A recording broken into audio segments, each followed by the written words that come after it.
Thanks so much for being with us here on Atlanta News First Plus. I'm Joy Lim Nakrin here with Rick joining us and Rick Philbaum joining us. And Rick, of course, we've got this major breaking news that we've been anticipating really for days now. Vice President Kamala Harris has now announced her vice presidential running mate. That's right, and his name is Tim Walz. He is the governor of Minnesota.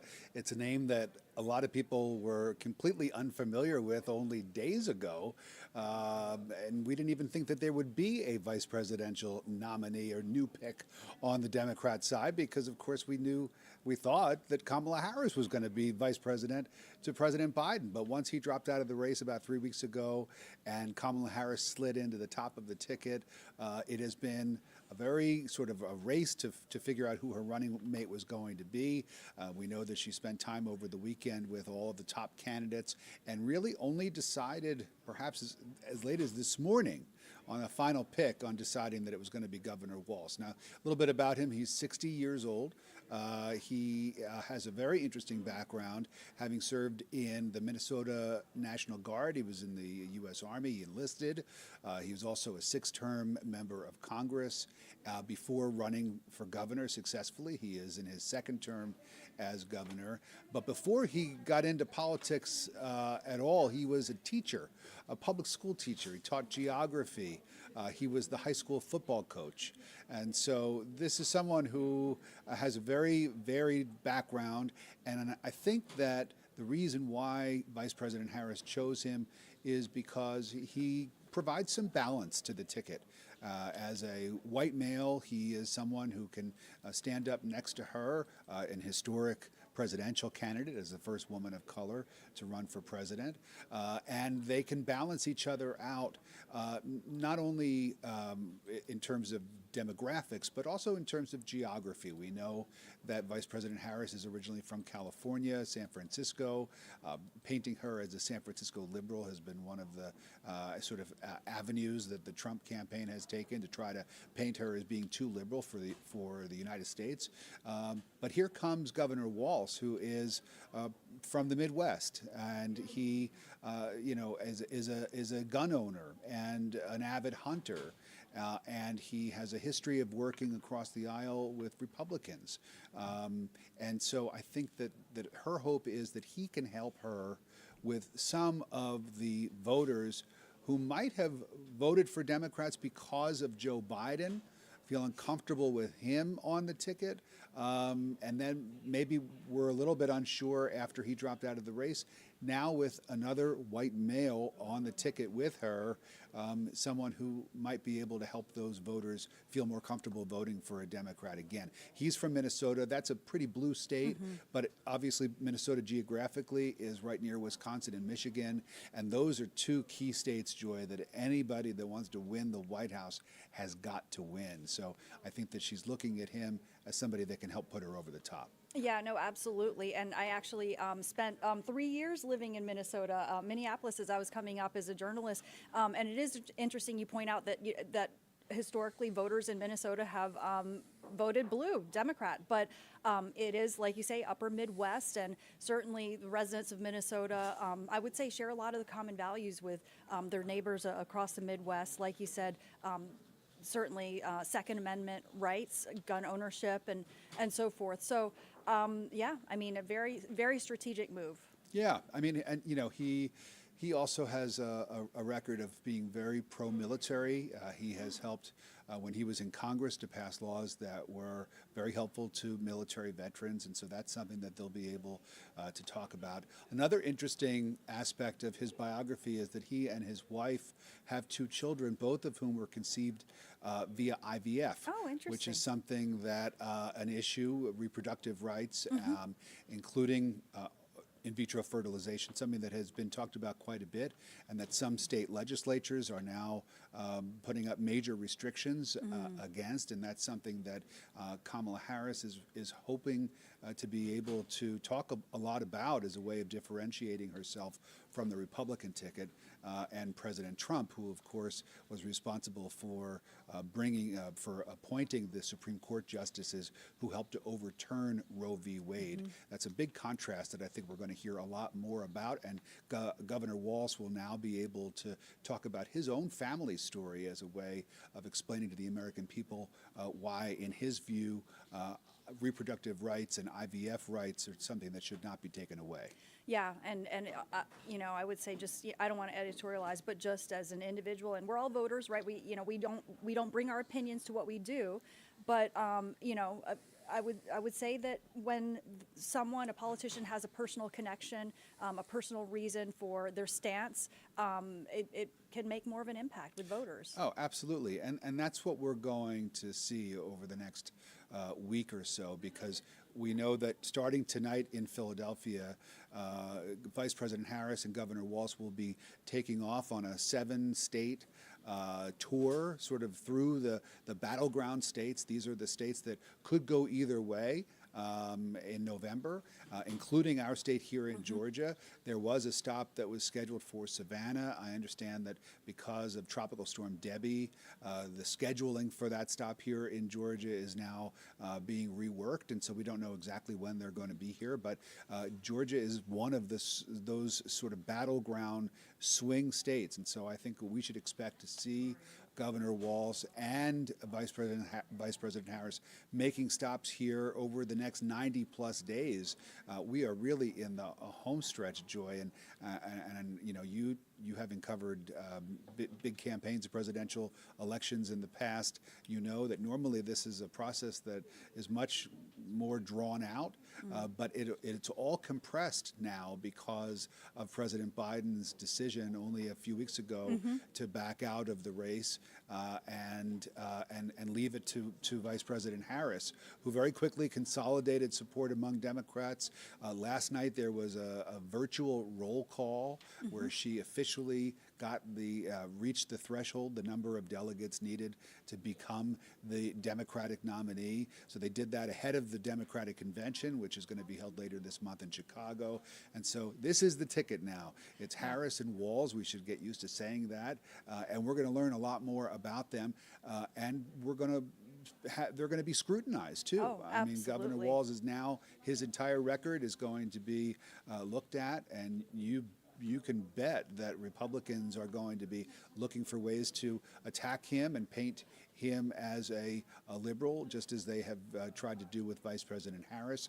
And one of the key areas I think they're going to go after and focus on is the aftermath of the summer of 2020 protests after the police-involved death, police murder of George Floyd, and there was, you know, that was in the governor's state of Minnesota, That's of course, and there were riots there that created havoc for days on end, and a police department building, a precinct was burned to the ground in Minnesota during those protests in the summer of 2020, and so that is something that Republicans are bound to go after as they try to portray this Democratic ticket as too liberal. Yeah, absolutely. So a lot to follow here. So much has unfolded in the last few months, and you know, not to overlook what's happened on the other side with Mr. Trump, the assassination attempt, and then the various criminal proceedings that he's facing. So we're going to continue to cover all of this, Rick. Yeah, and this has been an election cycle, an election season like no other, and now it's sort of a race to the White House, a race to the finish line, and we'll see exactly. Polls are showing that the race is now tied after former President Trump had been enjoying a lead, with President Biden is still in the race. Now that it's all been turned upside down, the latest polls from CBS News show that it is a toss-up nationally speaking. So we'll see what happens over the next couple of weeks. That's right. Very, very close. All right. Well, thank you so much, Rick Ballbaum, for your expertise, your analysis. I know you've been covering this closely, and you've been covering politics now for decades, so appreciate it. Sure. Okay. So I know that our viewers have been very much paying attention to what's been happening with the weather. And we're continuing to keep our eyes on Debby, which is expected to bring historic flooding to the Georgia coast, and is already starting to do so, actually. So we have live team coverage here on Atlanta News First and Atlanta News First Plus. And, you know, we have crews spread out around the region. Let me just show you a little bit of footage that was captured by our crews in South Georgia. So this is the Valdosta region where, again, our team has been spread out across Georgia and South Carolina, tracking Debby, the tropical storm, as you can see, leaving trees downed and power out across so much of our state. We have our Chelsea Bimefor actually in South Georgia.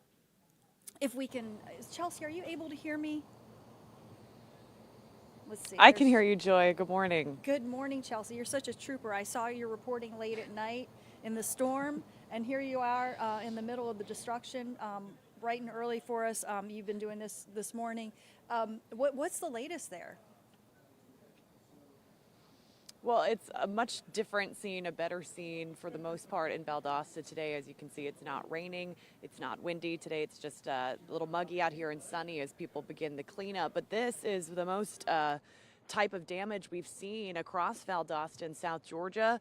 A lot of trees down, a lot of power lines down. There was a lot of wind yesterday, but it was those really extra large wind gusts that caused the destruction like this. You can see how large these roots are, how big these trees are that fell over here. This is off Riverside Drive in Valdosta. Again, this is a street that has no power this morning. According to the Georgia Power outage map, there's still a few thousand customers that don't have power at this hour, but that's down from 20 to 30,000 customers that did not have power across Lowndes County yesterday. So we have seen linemen, we've seen power crews working since we got here around noon yesterday. They've been out everywhere across Valdosta and Lowndes County trying to restore lines. Some of these smaller side streets where there's these massive trees down across neighborhood roads, these will take longer to get to. They'll have to be cleared out likely by the city or the county before the power crews can get in here. But if my photographer can pan straight up there, you can see another example of some of these power lines and how these massive trees took them out as they came down. We talked to some residents on the street who say they're doing okay, they don't have power. Thankfully, their homes were not damaged. These trees just ended up in the middle of the street, which is crazy because you can see how many trees are surrounding this house right here, this massive one just to the left. They had this other tree in the front yard that fell straight into the road, didn't do any damage to any cars, any people. We've spoken with the Lowndes County Emergency Management Office a couple times, spoke with them about an hour ago and said they did not have any injuries reported across Lowndes County. Thankfully, they say most of what they're seeing is just the trees down, the power lines down. They also haven't seen any flooding here. There was a little less rain than what was initially forecast and initially predicted, but they could see a little bit more rain tonight and tomorrow and are watching those nearby river levels to make sure that those don't begin to swell and start flooding across Valdosta. And again, what you're looking at now, just this massive end of the tree. You can see how large those roots are. It looks like it was a healthy tree, but you know, that's what happens when there's these large wind gusts. Yeah, and then the ground is saturated as well, so that it comes out more easily. You know, when the ground is soaked, the roots can come up. I mean, it looks like it's already been quite a bit of devastation. Anything else, Chelsea, that you think? Oh wow, look at that wire that's just kind of strewn about. That's really something. But yeah, anything else that you've observed? Well, this is, you know, one of the main areas that we've seen in Valdosta that was the hardest hit. About an hour northwest of here in Moultrie, Georgia, we were there yesterday afternoon. There was a tree that came down on a house that unfortunately killed somebody. It was a 19-year-old that neighbors tell us had just moved into the house there last weekend, and a tree came down, sliced the house literally in half, cut off the entire left portion of the house, and crushed a teenager to death. So we're working to get some more information on that. But thankfully, the people in Valdosta fared a little bit better. Like I said, no injuries reported, but just this, you know, it looks chaotic. These trees here in the middle of this street, but somehow did not damage anyone's home or property. Yeah, I mean, my goodness, it really does look chaotic. I mean, it looks sort of like a movie scene. When you just see, it really is chaos. That's a great word for it. All the branches, the trees, the wires strewn about.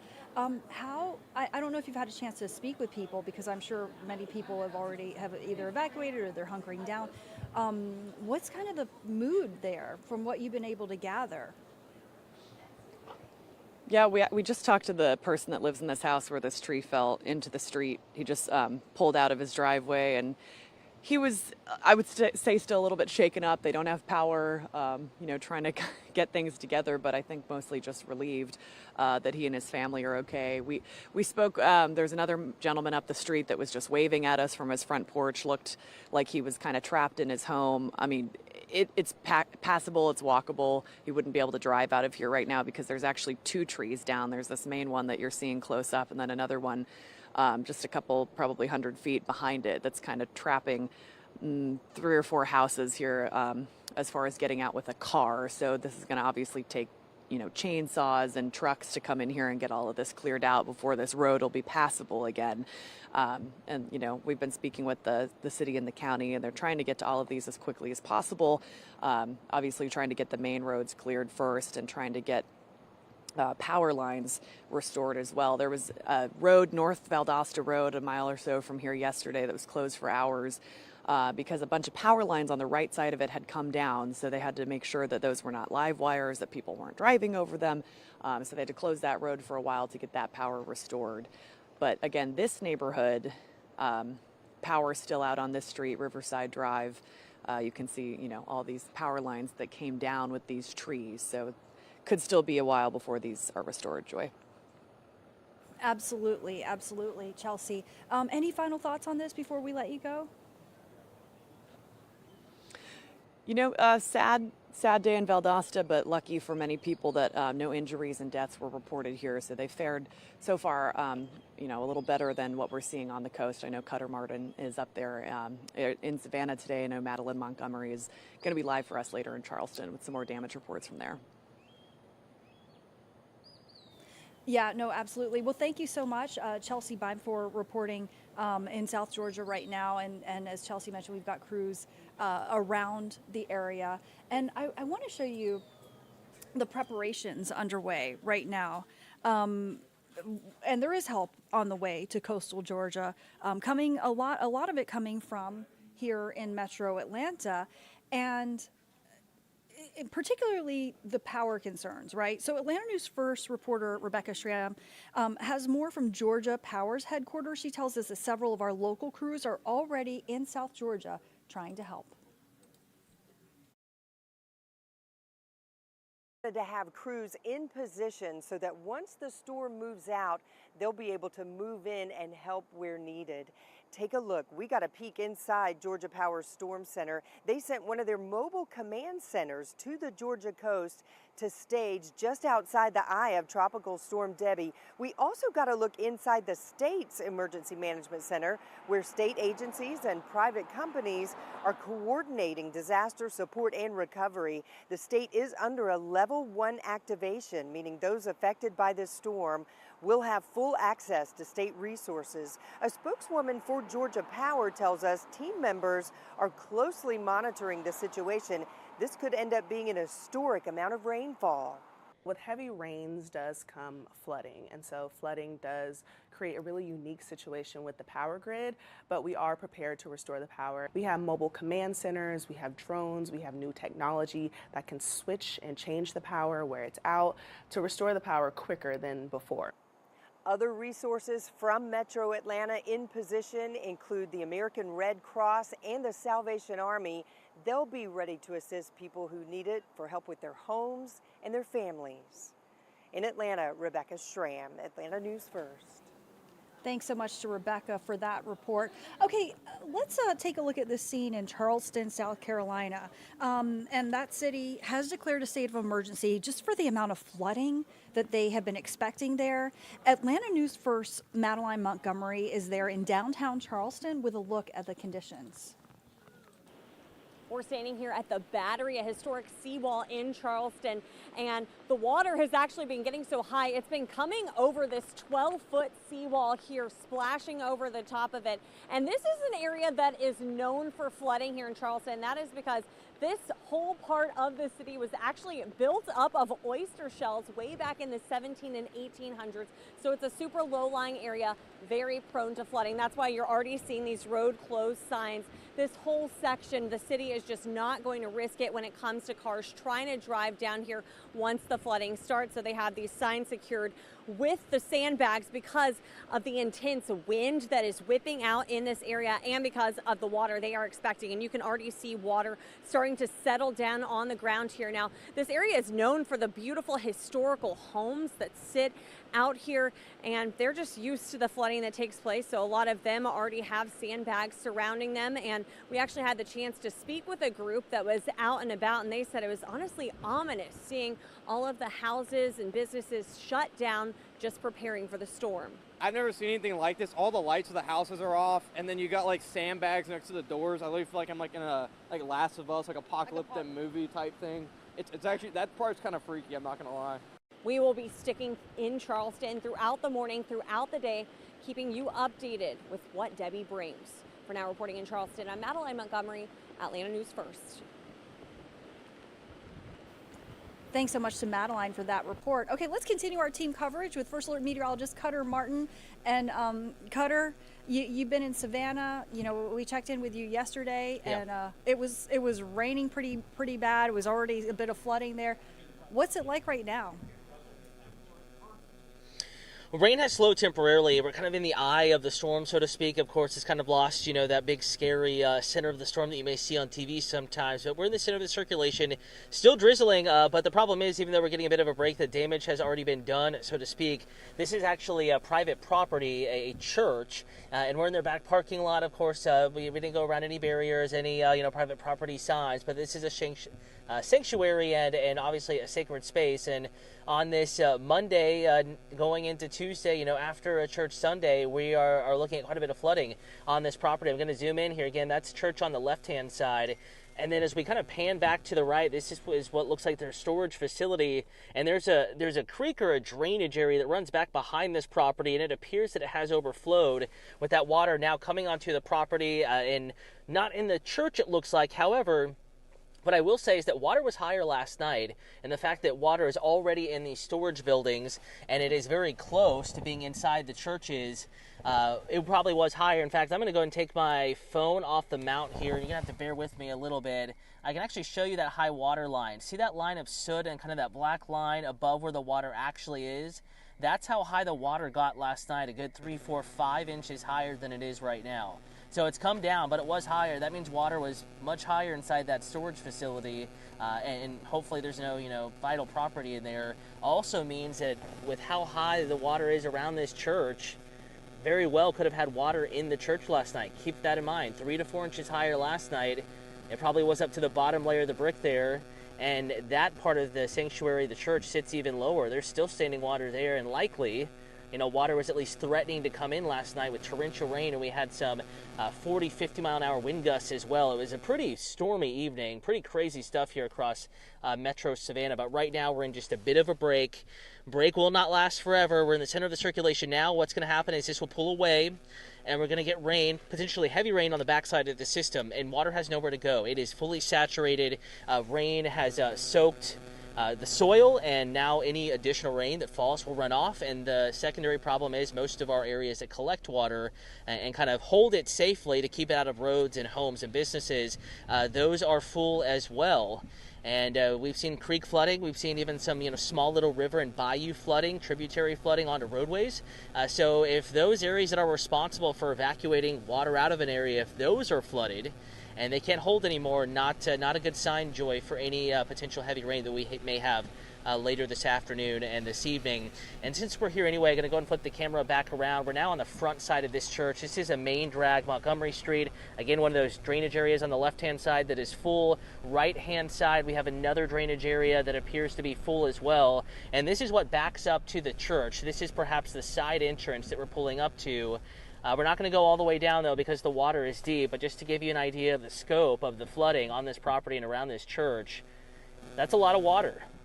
Hoping water didn't get inside, hoping there weren't any real issues, no damage inside the church, but it was very close at best. And at worst, there was water inside the church last night, Joy. Yeah, it looks like it would have done some damage, Cutter. Anything else that Yeah. you're observing, and including the mood there, because I presume many people have evacuated, but other people are just hunkering down. Have you been able to talk to people? Well, yeah, we've talked to several people. There were no evacuation orders, and for a system like this with rainfall flooding, there really aren't any evacuations. People just stay off the roads because it's hard to tell. For example, here's an example, Joy. Tybee Island, a barrier island, which would be the first to evacuate at any given storm or hurricane. They probably actually have less flooding now, knowing the island, than inland Savannah does, further away from the beach. So that'd be a very hard messaging thing. Island stay, city go. So no evacuations with a rainfall flooding event like this, but they have told people to get off the roads. Last night there was a curfew, 10 p.m. to 6 a.m. The city of Savannah Mayor Van Johnson declaring a state of emergency for city limits. And of course, Georgia Governor Brian Kemp has issued his own declaration, resources funneling southward and into some of these hardest hit areas, southern parts of the state of Georgia, coastal empire of Georgia. But we did speak to some people. In fact, Joy, I have a question for you. Do you have any of the photos, the videos, maybe some of the sounds of the interviews that we did earlier this morning on Atlanta News First? I have some of the video. Let me show some of the video. My only issue is that I think that if I show this video, then we lose your sound. So I'd rather hear from Okay, you well right now. then maybe just afterward if you want to show it, or if you want to test it, that's fine too. If not, that's fine. But what I will say is it was pretty crazy earlier this morning. There are so many flooded roadways here in Savannah. They cannot place the city cannot place a police cruiser with flashing lights at every flooded roadway, and this was live on air, 6:30 in the morning. Okay, in we fact, got you know it, what I Cutter. can do? I can actually Cutter, we Okay. got it right now. I was going to say I can play it. We figured out, Maria figured out, we can play this and we listen to you. We're playing your video. Yeah, so basically we were about a mile south of where I am now, adjacent to a school, Savannah Technical College. It's an intersection that does flood fairly regularly in the heaviest of rains, not necessarily to the extent it was flooded though this morning. It was still dark and all they had was police tape up. It was pouring down rain still at that point, and we actually had a driver go through the tape and into the water, and didn't realize the water was splashing up and over his hood and way up above, the tops of his wheels and up against his windows, that he realized there was a problem and he just drove into water. And then we actually spoke to him after he got out, and he said, my windows are fogged up, I have an old truck, the AC wasn't working, and it was pouring down rain, and it was just police tape. It was just crime scene tape that they had used to kind of substitute a barrier. I guess they ran out, and we actually spoke to a City of Savannah police officer, and he radioed someone to come in and flag that spot, turn on his lights. But unfortunately, we, at least in our time there, did not see anyone make it. Now, I think that obviously resources, first responders, a little overtaxed. A lot of issues around the city of Savannah, even extending beyond the city limits. And it was not a good morning to be out. That's why that curfew was in place. We just checked on it again. It is still impassable because one of those drainage areas, one of those creeks that we were talking about being full earlier, is full, and it overflowed onto the roadway. In fact, some people had to abandon their cars. There were 3 to 4 cars still there, 2 of which were abandoned because completely no owner inside in the middle of the roadway. And they were waiting until the water came down to go back and get their cars. And Joy, what's concerning is that we have more rain to get through, and we may see more flooding, perhaps some even more significant flooding as we get into this afternoon and some of the evening hours as well. Yeah, it does look very concerning. You see the big black GMC pickup truck going right through. I guess maybe that's the one that went through the tape. And then when the tape is gone, then the other drivers think it's okay. And they probably don't have a big black GMC they don't see truck it. that'll get through that kind of flooding. Yeah, in fact, we didn't get this one on video, but there was someone in kind of like what looked like an older model RAV4, made it, they went past the tape, didn't see anything. Granted, it was daylight at this time. Early in the morning, I get it. And I asked the man who drove in, he had to get to work. He did not have the day off, had to go in, some sort of essential worker, and just didn't see it. Windows were fogged up, it was raining, and there was no barricade. It was just a thin piece of tape and blinding rain at times. And he did not see it, but then the rain was lighter, the sun was up, and this person drove in. Water, swamped the car. You could see all of the steam come out of the engine, and as they backed up, I have never heard a car crank and moan Is it and this grown white car? so much, likely totaling that vehicle. No, it was actually a black small sedan or SUV, small SUV. So it actually wasn't even the white car. We saw many cars do this. This happened over and over again. We were live at 6:30 this morning on Atlanta News First and almost witnessed a crash. People noticed what was happening, but at the very last minute, slammed on their brakes, almost hit each other. We were, on the sidewalk, but very close.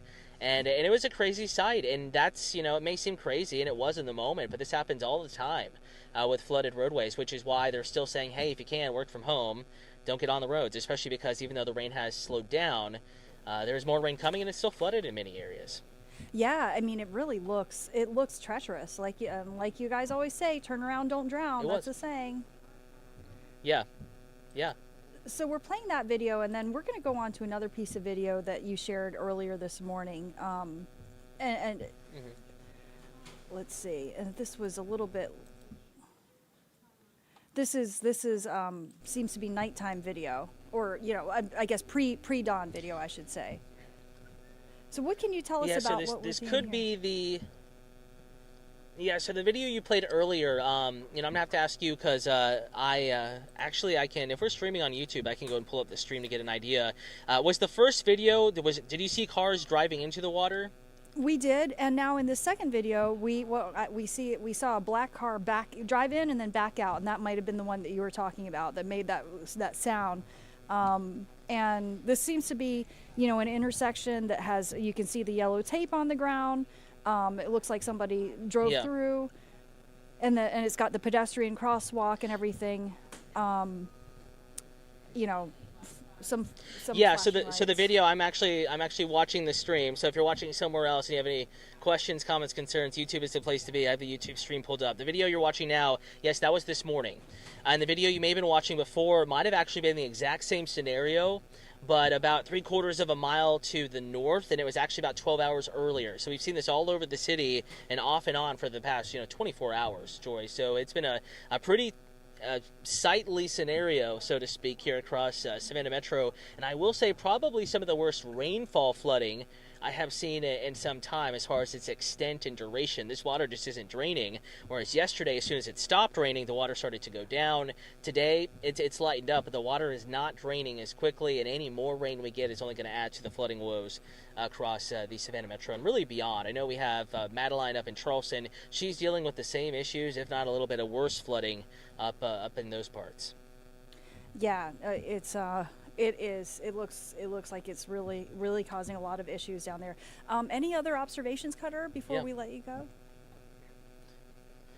I mean, I would just say sit tight if you can. A lot of the people we spoke with said they're gonna stay home. They're going to enjoy the comfort, the security of their own home.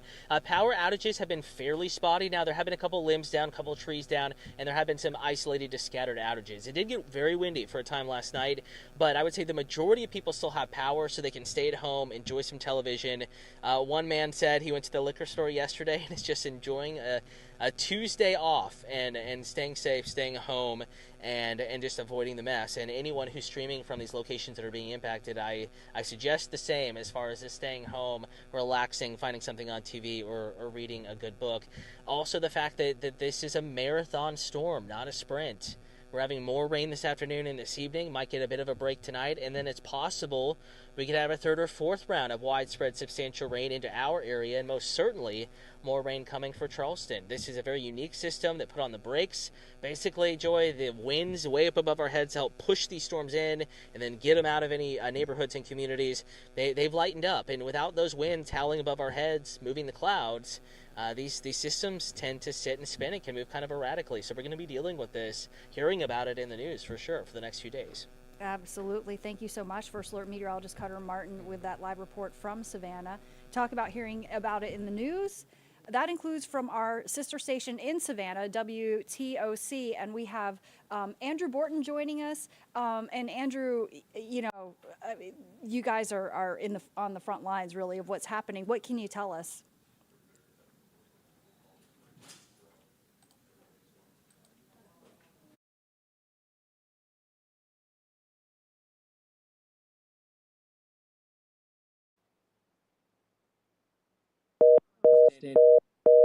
Flooding off to the north for a lot of our day. So the highest goes through the low country up through South Carolina as well. So what we're looking at specifically to messaging as we go into the afternoon is that the tornado threat is coming down, but we're also getting these rapid showers as this blows counterclockwise and wrap around rain to the north back over us here, the coastal empire in the low country. And another issue that we're going to see is river flooding later this week. We have 3 rivers right now forecasted at major flood stage. So whenever the system moves out when it does, we have some lasting impact.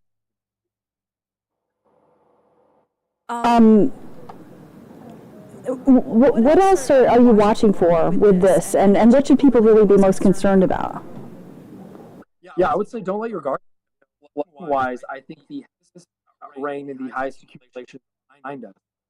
Potentially, most of them all take up to South Carolina and north as we go end of the week. But there are still some models that could add on to the flooding that there. Not much draining is happening. You'll get 2-3 inches of rain today, and some that are already.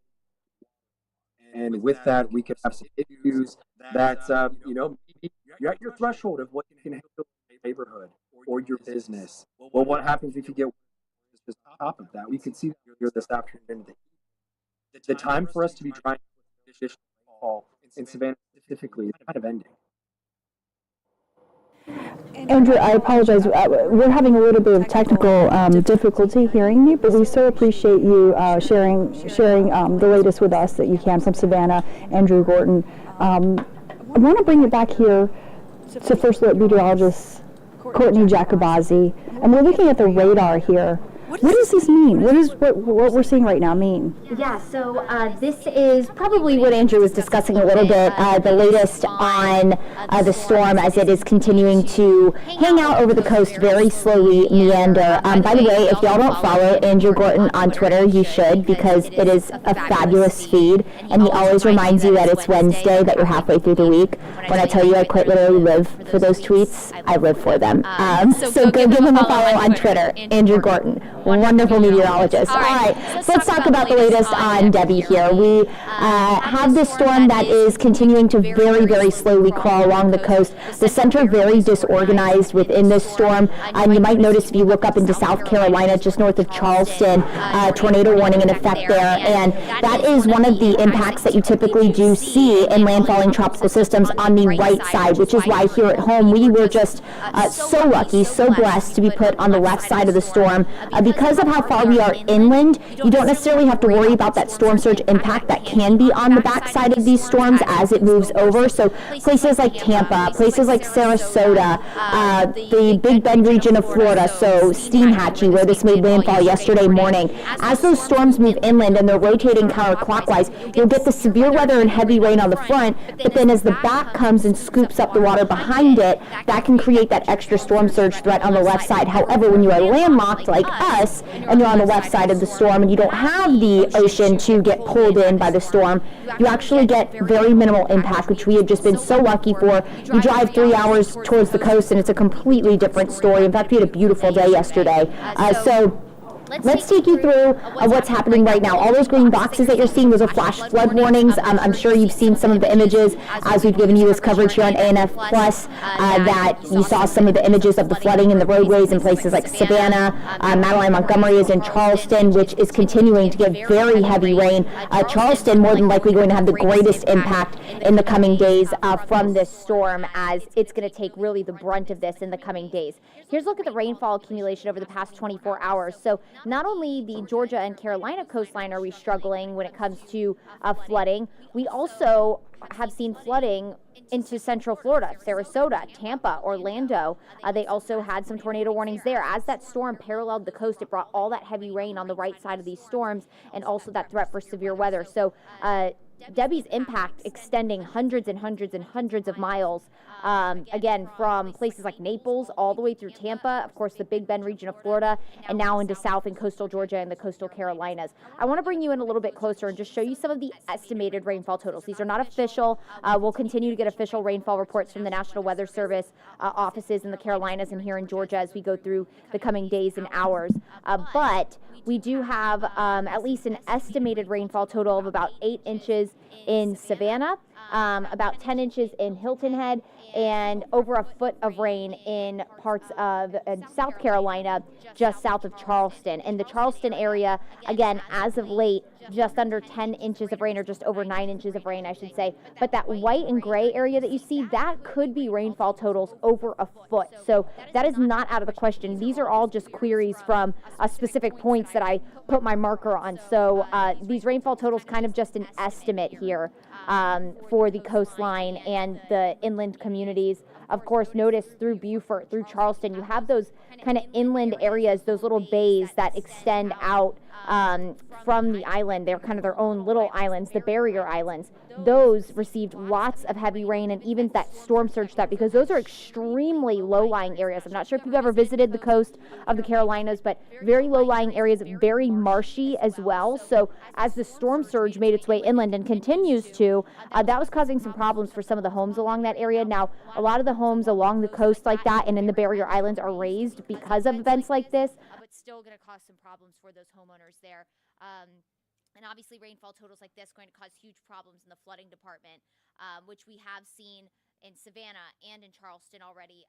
Even parts of South Georgia, we've seen some of that flooding as well. In fact, we heard from Savannah's mayor recently saying that their infrastructure, I mean, you know how historic and old that city is, their infrastructure doesn't really do well with very heavy rainfall rates. They can only handle about 2 to 2.5 inches of rain an hour, and they were picking up way more than that with this storm as it was continuing to move inland, really starting yesterday morning all the way to now. Now Savannah's getting a little bit of a break, the rain more so just light to steady, as again that center, which is very disorganized, is kind of parked right over the Savannah area right now. So the heaviest rain is a little further inland and of course to the north, as those heavy rain bands that are out over the ocean pick up all that moisture and bring it inland to the Carolinas. So here's the latest on Tropical Storm Debby. We will get a new update from the National Hurricane Center very shortly. It's at 11 is when the information is officially released, but the National Hurricane Center usually does a pretty good job at issuing that a little bit earlier. So if that does happen, we will let you know.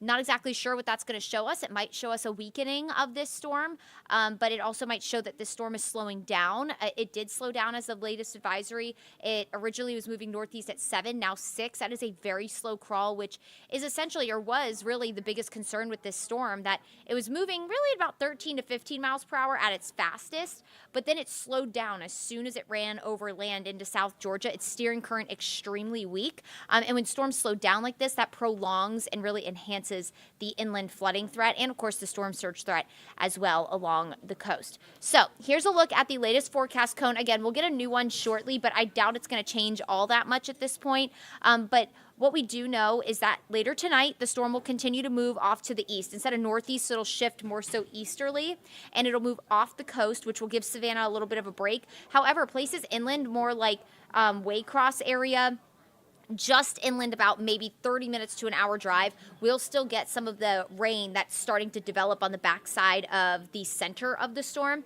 But again, the heaviest rain will start to move offshore. And then it will start to move back inland. It will actually curve back inland and potentially make a second landfall near Charleston as we head into Thursday afternoon before it starts to make its way up the coast and continues to weaken, ultimately becoming a remnant low as we head into Saturday, really starting Friday night into Saturday. And as it moves up to the north, that's going to be good news for our forecast and, of course, for the coast. We'll talk a little bit more about what I mean by that specifically here in just a couple of minutes. So let's take you through First Alert Futurecast here. We have the storm that is going to continue to, again, move off to the northeast for the next couple of hours before it really just starts to jolt east as we head into the evening tonight. Notice this is midnight Wednesday. We have the center, which is very broad at this point, so falling apart, moving off the coast, but still bringing some fairly heavy rain to Charleston along the coast and towards Jacksonville, which is also a place that has been hit very hard with this storm. And then as we head into tomorrow morning, the coast of Georgia gets a break. That will be very welcome. Of course, a lot of people wanting to clean up after this storm, wanting to try to kind of piece things back together a little bit. They'll have a little bit of a lull tomorrow morning, and then the storm starts to move back inland as we head into Wednesday night. And because it goes back over water, that gives it a little bit of strength. So that's why the storm is going to maintain tropical storm status for so long, because it'll kind of get a little bit of an energy boost as it moves out over the Atlantic and then moves back inland Wednesday night, bringing very heavy rain to South and North Carolina, especially along along the coast and for South Carolina inland even, but Charleston will continue for another 24 to 48 hours, receive a lot of heavy rain. And this is a new model run here that does show that this storm could potentially start to wobble a little bit further inland. Now, this is a little bit of an outlier. I want to make that known. Most models don't have this storm coming back inland, but it is a possibility that this storm does start to wobble back inland as it's kind of trying to reorganize itself and move off to the north, eventually getting caught up in a front that's going to move closer. But this is a possibility. Regardless of if this happens, it's not going to give us a flooding threat. We're not going to have tropical storm force wind gusts, but it could bring us some rain, especially for counties east of Atlanta. So from Athens down to Eatonton, you'll have the best chance for rain, as there is a possibility that this storm starts to kind of wobble back west as it tries to regain its organization after being out over the ocean. So here's a look at our rain chances. Mostly dry. If you get a stray shower the next couple of days from maybe a wraparound shower, don't be completely caught off guard, but for the most part, we're dry. Just breezy, and we'll be mostly cloudy today, a little more sunshine tomorrow. Rain will be possible Thursday and Friday because, again, we're going to watch to see what Debby decides to do. Once it goes off the coast and reorganizes, then models will probably have a little bit of a better idea of if it is going to make that wobble back west. So rain is possible. But again, regardless, we're not looking at any kind of flooding threat. We're not looking at any kind of huge issue when it comes to the Tropical Storm Force Threat Department. When it comes to flash flood risk, clearly that's along the coast. That is not going to be for us. This is for today. And of course, it's greatest from St. Simons all the way up into Wilmington, North Carolina, with the threat kind of lessening the further inland you go, because again, Debby's just going to hang out along the coast. So we will undoubtedly see more flash flooding today along the coast, not only here in Georgia, but also all the way up to North Carolina, as they're kind of bracing now for their worst impact in the coming days as the storm moves off the coast and then moves a little bit further north and inland over the next 24 hours here. So that's where the flash flood risk is the greatest. That's also where the severe threat is the greatest. Where we've already seen a handful of tornado warnings along both Carolina coasts. So that's something that I'm sure we'll see a little bit more of. When it comes to our potential rainfall, notice through Friday, very, very little. And this is one of the models that's not really indicating that. It wobbles back in. If that storm does make its way a little bit further to the west, places like Athens could pick up maybe 0.3 of an inch of rain or something like that. Nothing crazy. But notice where that pink color is, you see Augusta's kind of just on the line of that really, really, really heavy rain.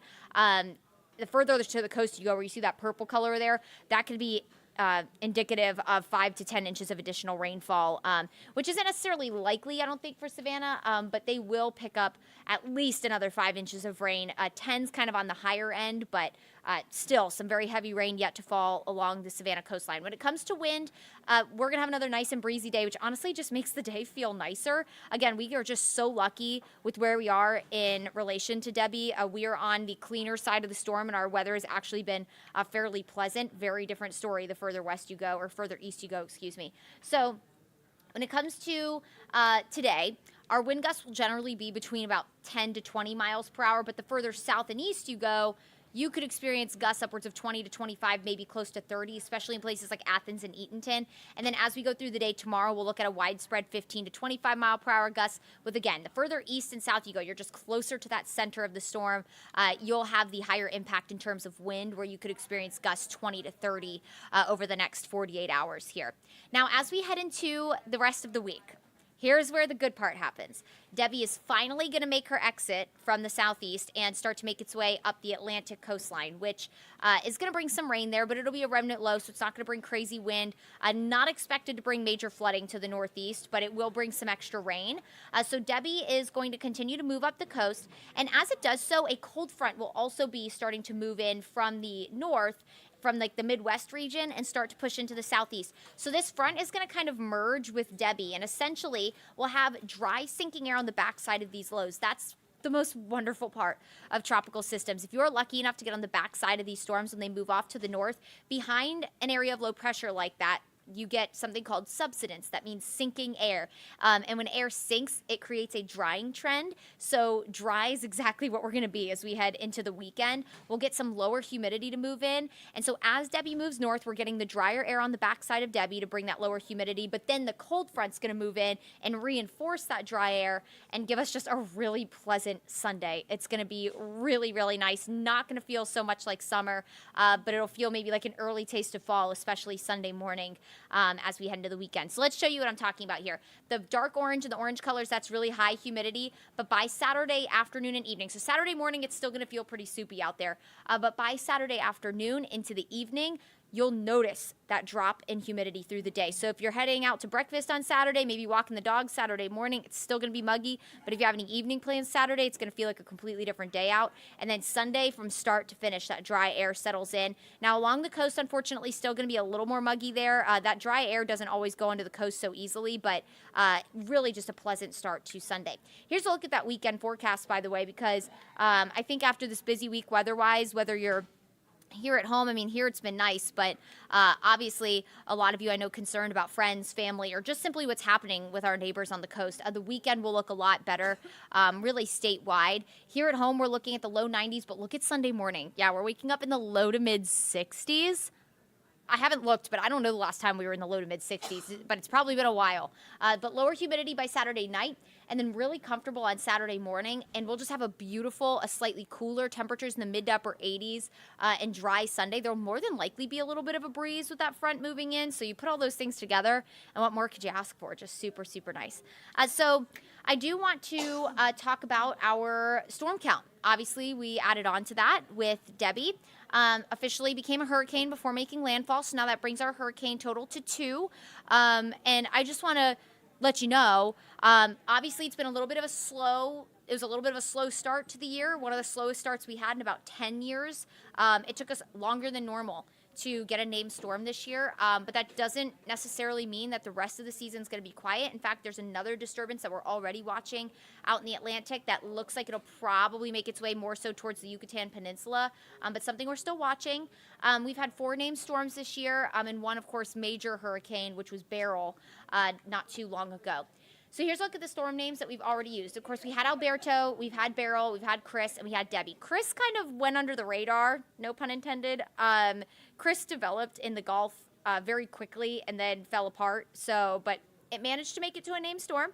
But we were all focused on Beryl at that point. But Chris did happen. And of course, now we have Debby. The next name on the list will be Ernesto, followed by Francine, if any storms do develop here on after, which more than likely they will, because we are heading into the peak of hurricane season right now. Here's a look at that disturbance I was talking about that is currently just to the west of the Lesser Antilles. It is forecast to potentially make its way towards the Yucatan Peninsula, maybe back out into the Gulf. I will say, looking at long-range models at this point, it doesn't look like it develops.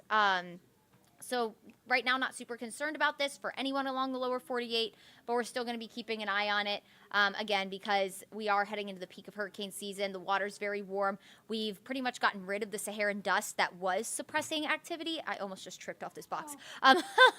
It's fine.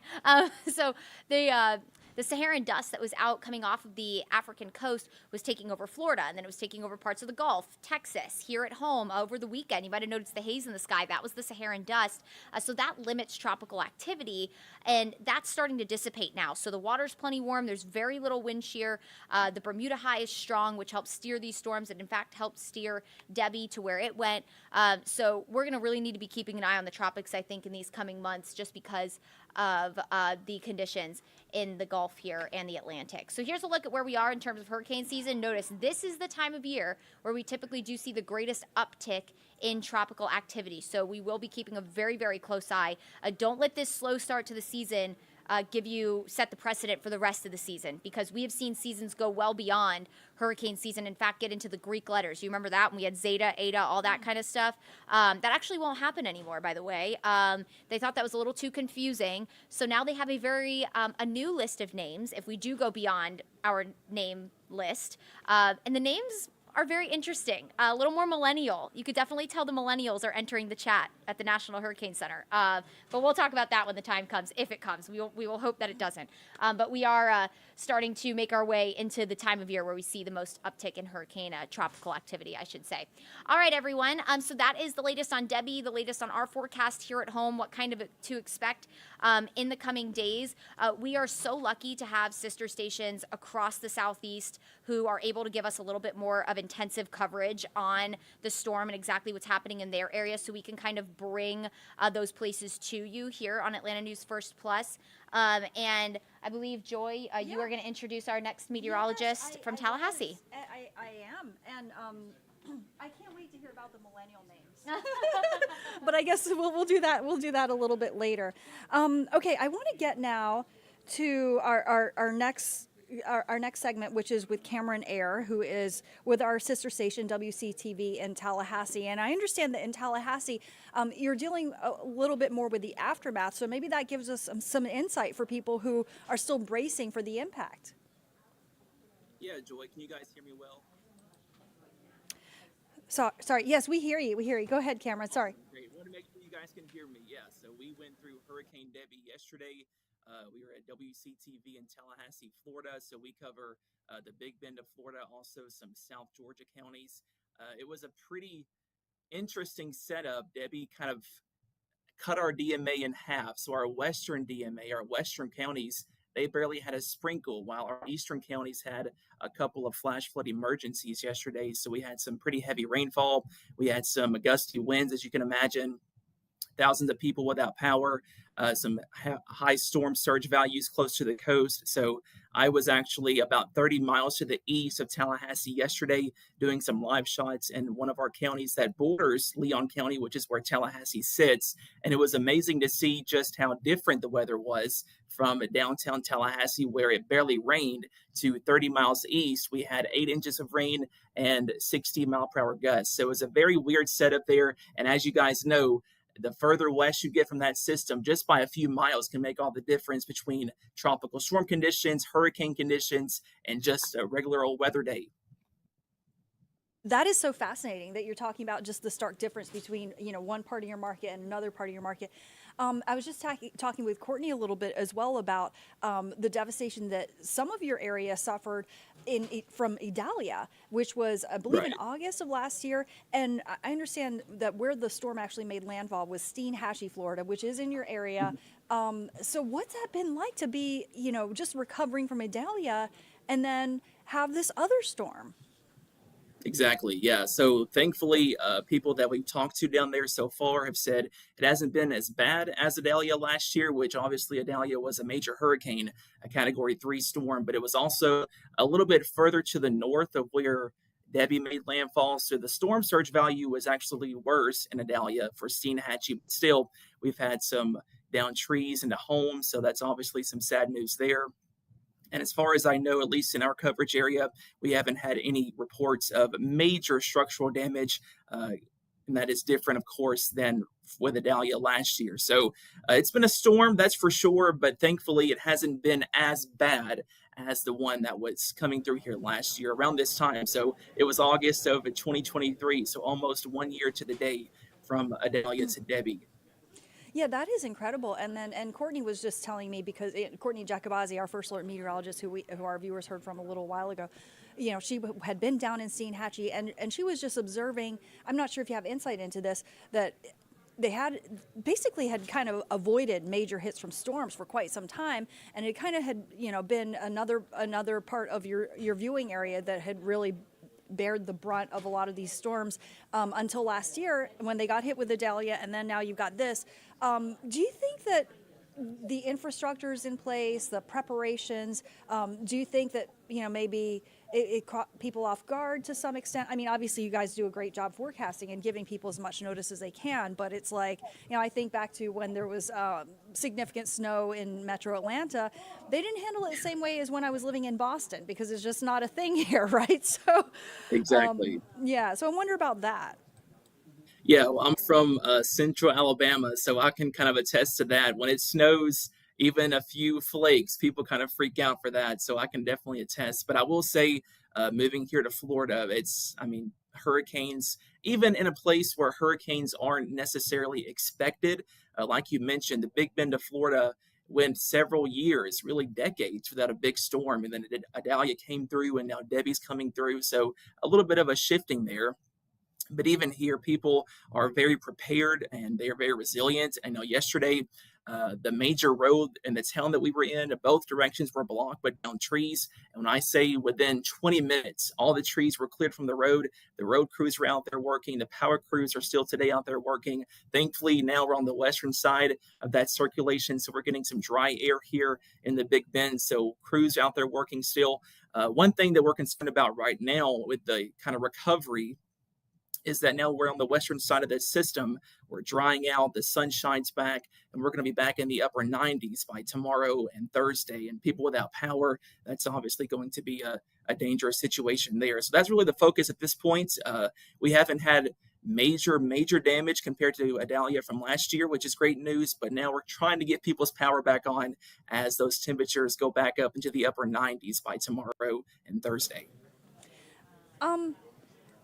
Any also, I guess, advice for people, because you guys have, dealt with, like you said, I mean, people in Florida are used to the hurricanes. You're a meteorologist, and so you're used to it.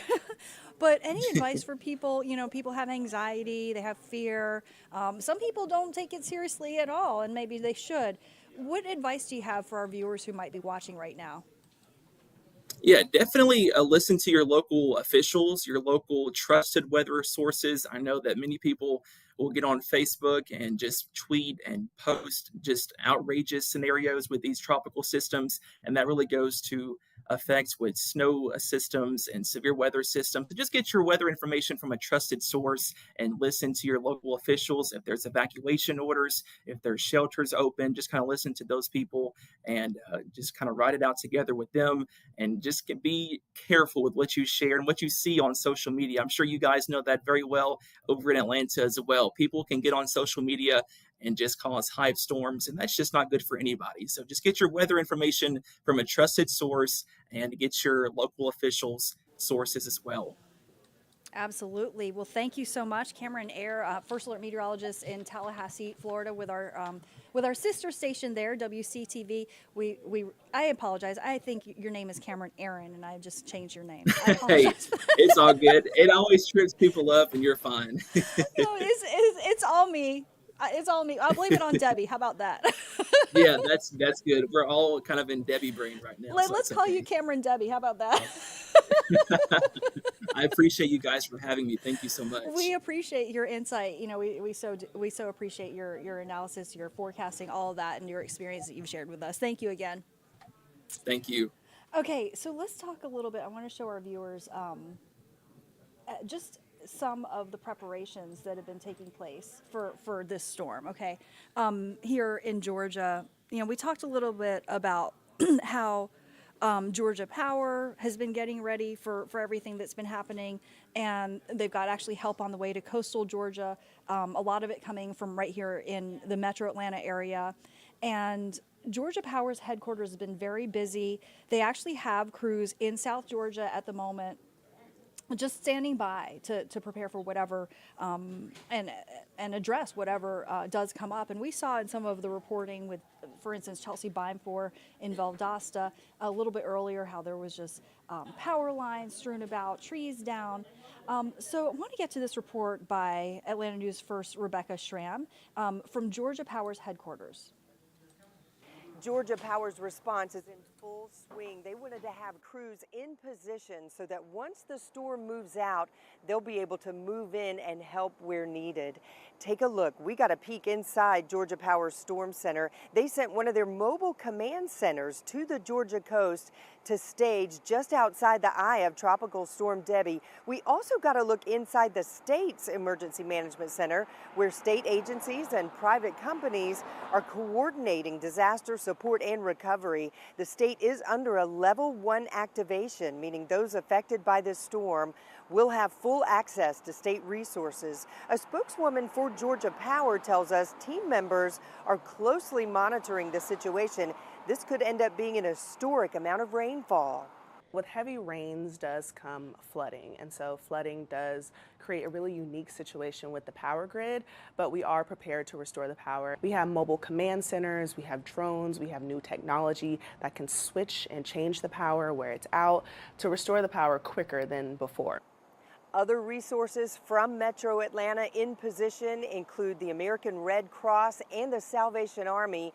They'll be ready to assist people who need it for help with their homes and their families. In Atlanta, Rebecca Schramm, Atlanta News First. Thank you so much, Rebecca, for that report. Okay, I just want to show you, we were talking a little bit about what's happening in Florida there. I just want to show you guys some video.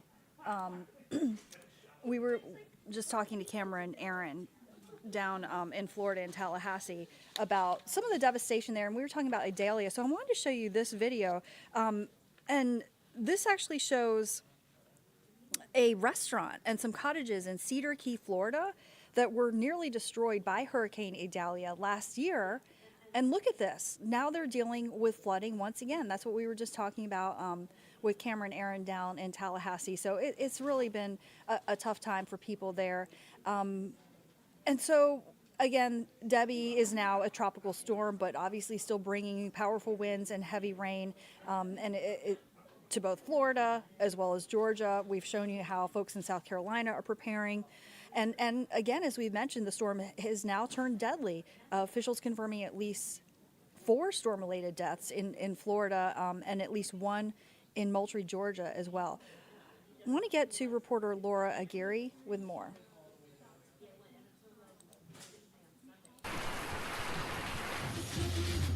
Debby roared ashore the Big Bend Gulf Coast in the pre-dawn hours Monday as a Cat 1 hurricane. It weakened midday to a tropical storm, but while the winds may be slowing, meteorologists say it could be one of the most prolific rainmakers in the region's history, having dumped a month's worth of accumulation on Florida already. We're seeing a bit of a repeat of Hurricane Idalia. Category 3 Hurricane Idalia slammed into the same area of northern Florida 1 year ago. Many of the homes are just finishing up their renovations. Businesses, too, like this resort, newly rebuilt after being destroyed by Idalia, are now flooded again by Debby's storm surge. The Coast Guard busy offshore, rescuing 2 people trapped on this disabled sailboat off Boca Grande, Florida, Sunday. Forecasters say Tropical Storm Debby is now churning along at walking speed, expected to drop historic amounts of rain on Georgia and South Carolina in the coming days. We are at basically zero sea level. We're going to have some real issues. South Carolina, Georgia, and parts of Florida are all under a state of emergency. Residents are being warned to stay inside and avoid floodwaters as crews mobilize to clean up debris and restore power in Debby's wake. That is the #1 way where we will see fatalities, is by people being out on the roads. I'm optimistic that we're prepared, but again, you never know what's coming down the pike. I'm Laura Aguirre reporting. All right, so Laura, with that report. Okay, look at this video. I just want to show you this rescue. I mean, and it just, look at that. I mean, that's when you talk about angry ocean. That is angry ocean. So a U.S. Coast Guard had to rescue boaters that were caught in choppy seas off the coast of Boca Grande, Florida. I mean, this is really frightening if you imagine yourself in this situation. We're told that the boaters were adrift after their 34-foot sailboat lost its sail about 70 miles off the shore. You can see how rough the waves are. Really a frightening scene. Again, kind of looks like a movie scene here, but this is that Coast Guard rescue of some stranded boaters. No word yet on their condition. Hopefully, they were able to make a full recovery, but you look at how rough that water was and how dangerous that was for those folks. It just kind of gives you a sense of how serious this storm is and how it really just can't be underestimated. And we're talking about how the forecasts are different depending on where you are, but certainly listen to the warnings from officials, because you can see what can happen if you don't if you don't take it seriously and you're not careful, frankly. I want to show you. Apologize, I have so many videos here that I'm sorting through.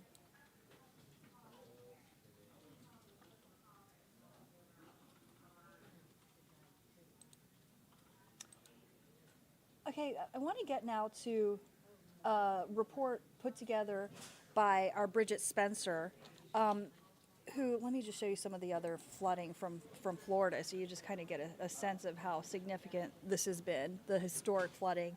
This is video again from Florida, but also to the Georgia coast is where we're anticipating historic flooding as well. Here's a little bit of footage from Valdosta that I can show you now.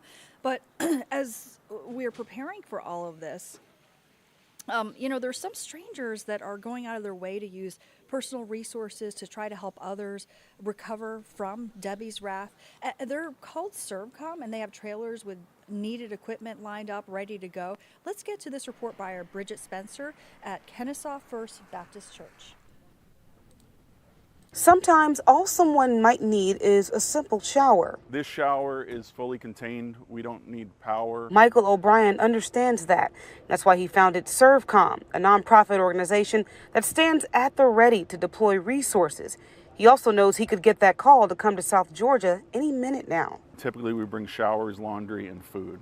Also, we have the ability to have internet. Tropical Storm Debby is a slow-moving system and is expected to bring torrential rain and flooding in South Georgia. If you think about how long it would take you to walk across your county, that's about how long it's going to take for this storm to move through your county. In here, we carry supplies, our water tank. And O'Brien says he is ready to help his neighbors. He's been doing it since 2018. One of the reasons why I do this is if something happened to my own community, there's a lot of people I can call in some favors, and we would have help here immediately. We don't need just teddy bears. There's a lot of these folks who are going to lose some valuable stuff, basic necessities. Georgia Emergency Management and Homeland Security Agency says they are ready to respond as well, with utility crews and other nonprofits ready to help people impacted by Debby. We began pre-positioning resources and allocating stockpile stuff to those counties that we thought were going to be the hardest hit. Bridget Spencer, Atlanta News First. All right, thanks so much to Bridget for that report. A short time ago, Governor Kemp and other state officials held a press conference really addressing what we're anticipating with this storm. And remember that the governor had declared a state of emergency and also had approved some 2,000 National Guard troops to head to South Georgia to deal with everything we're expecting from this now Tropical Storm Debby. I want to get to that press conference that was played. I'm going to replay this press conference that was held a little bit earlier this morning. All right, well, good morning, everyone. Let me just thank you for being with us. First, just want to offer on behalf of the First Lady, the Kemp family, and myself, our thoughts and prayers are certainly going out to all those that have been affected by Hurricane and now Tropical Storm Debby. As you know, there were 4 fatalities in the state of Florida and a tragic loss of life of a 19-year-old in Moultrie, Georgia. And we just want to offer our thoughts and prayers to all those that have been affected. And certainly our prayers for our fellow Georgians, our neighbors to the south in Florida and above us in South Carolina that are feeling the effects of this storm like our folks are. With me today, we've got Director Stallings, the Georgia Emergency Management Agency, who's leading our efforts here at the State Operations Center. We've got the Department of Public Safety, Colonel Hitchens, the Georgia National Guard, General Wilson, Commissioner McMurray in the Department of Transportation, Commissioner Rabin, the Department of Natural Resources, Director Lowermore and the Georgia Forestry Commission, and then I know Commissioner Tyler Harper, our Agriculture Commissioner, General John King, our Insurance Commissioner, and Attorney General Chris Carr have all been working on storm response and helping us with pre-storm activities and are actively on the ground helping our team. So I want to thank them for their support. Also, just want to thank the Federal Emergency Management Agency. I've been trading phone calls with Administrator Criswell, but she reached out just to make sure we had the assets we need.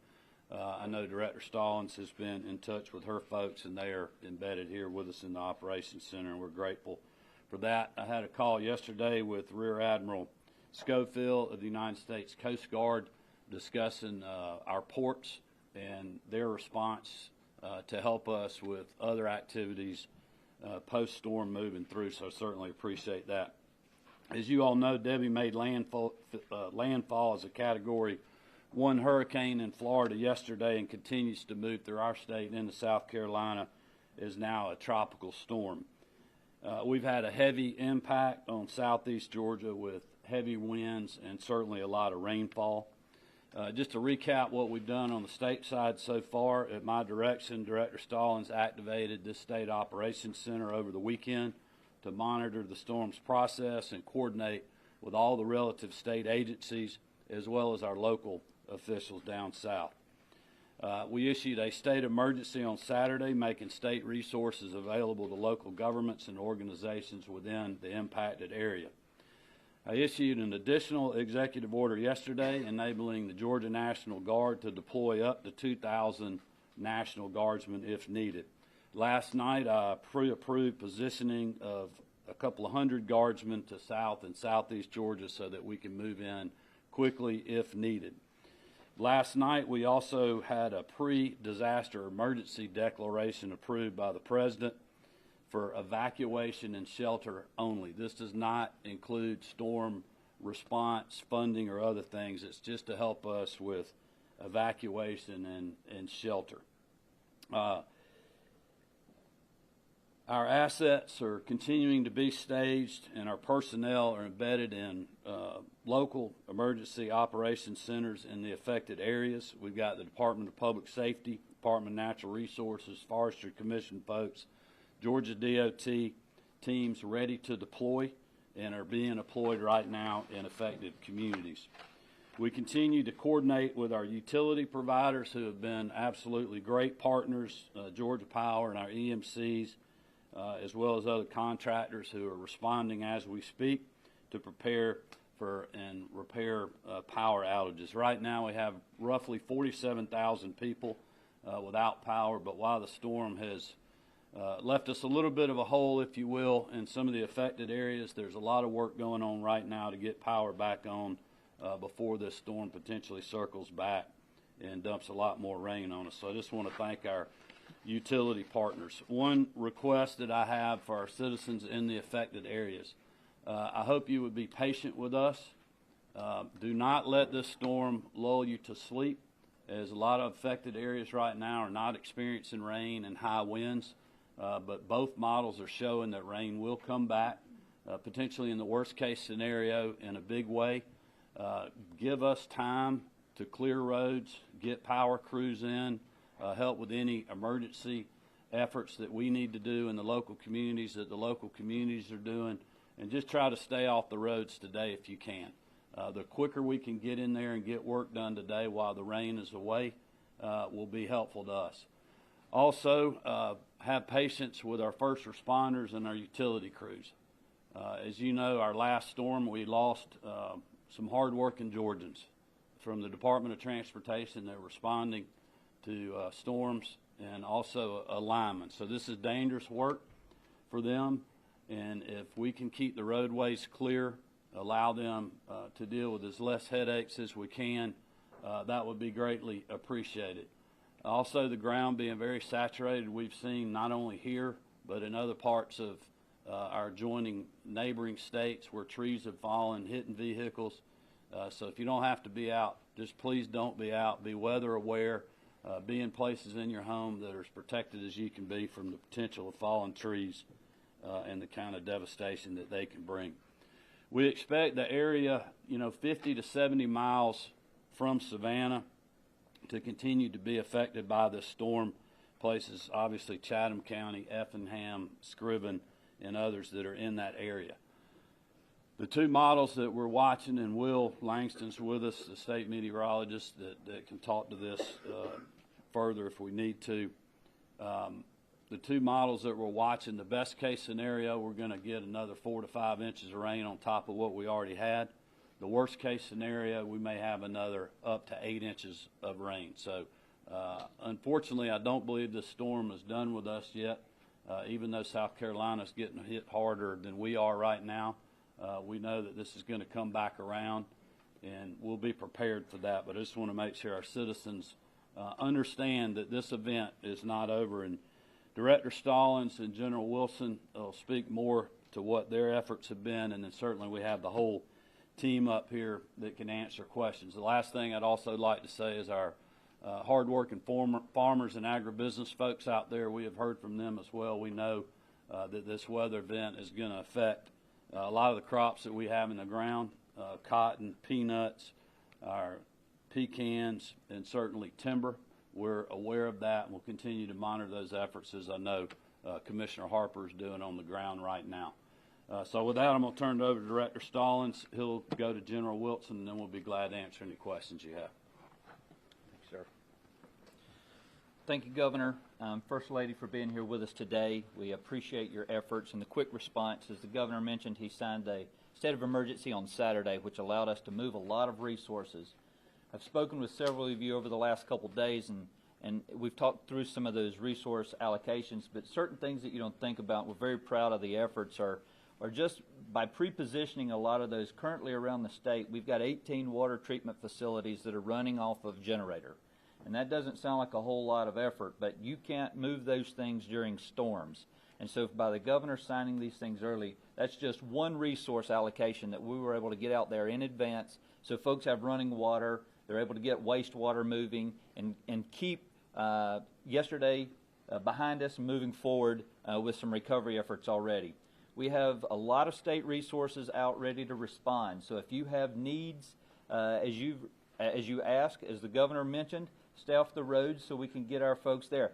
I understand it's very interesting. You want to get out there and see what damage actually occurred. You want to go check the roads out, see what trees fell, go check on property. I understand that, but the more we can keep the roads clear so that our emergency responders can get in there, the better off we are.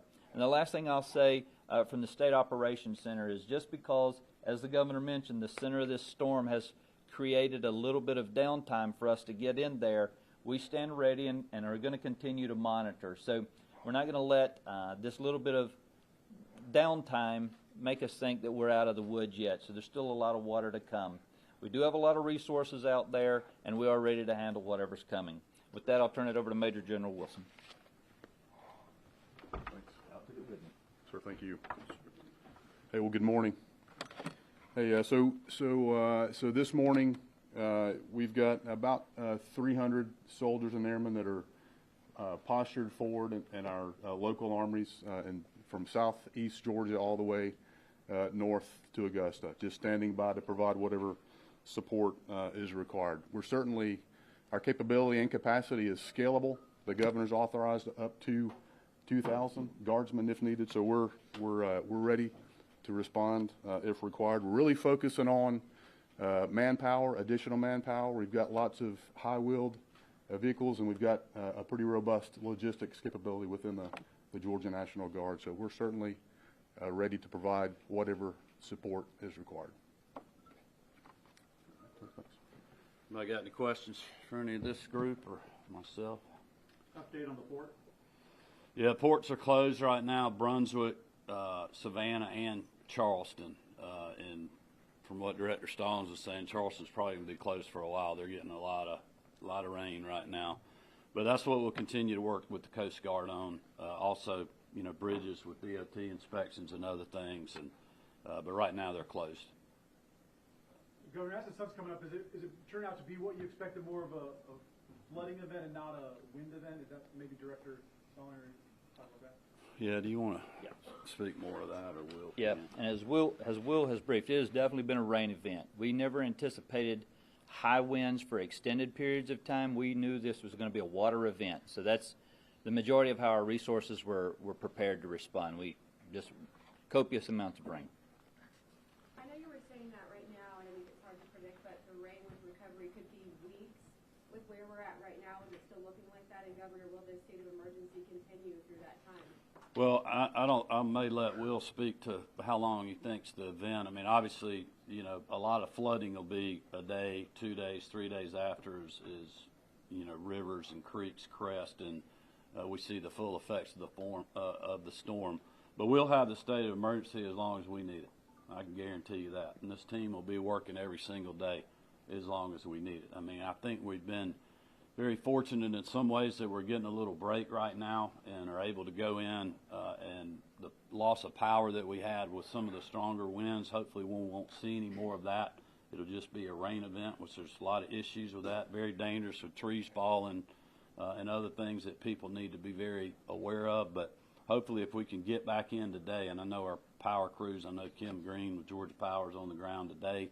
Our EMCs are working, our contractors, so if we can get power back on, hopefully we don't have a storm event where people are without power and, especially the ability to cool themselves in these hot days, for a week or 2 weeks like we've seen with other storms. So in that way, we're fortunate. But we also, I think the message from Director Stallings and the whole team is like, this is not over. I know it seems like it may be in some ways, but there's a really bad model that shows us getting another 8 inches of rain, which will have some devastating effects in a lot of ways, and we just need to be prepared for that.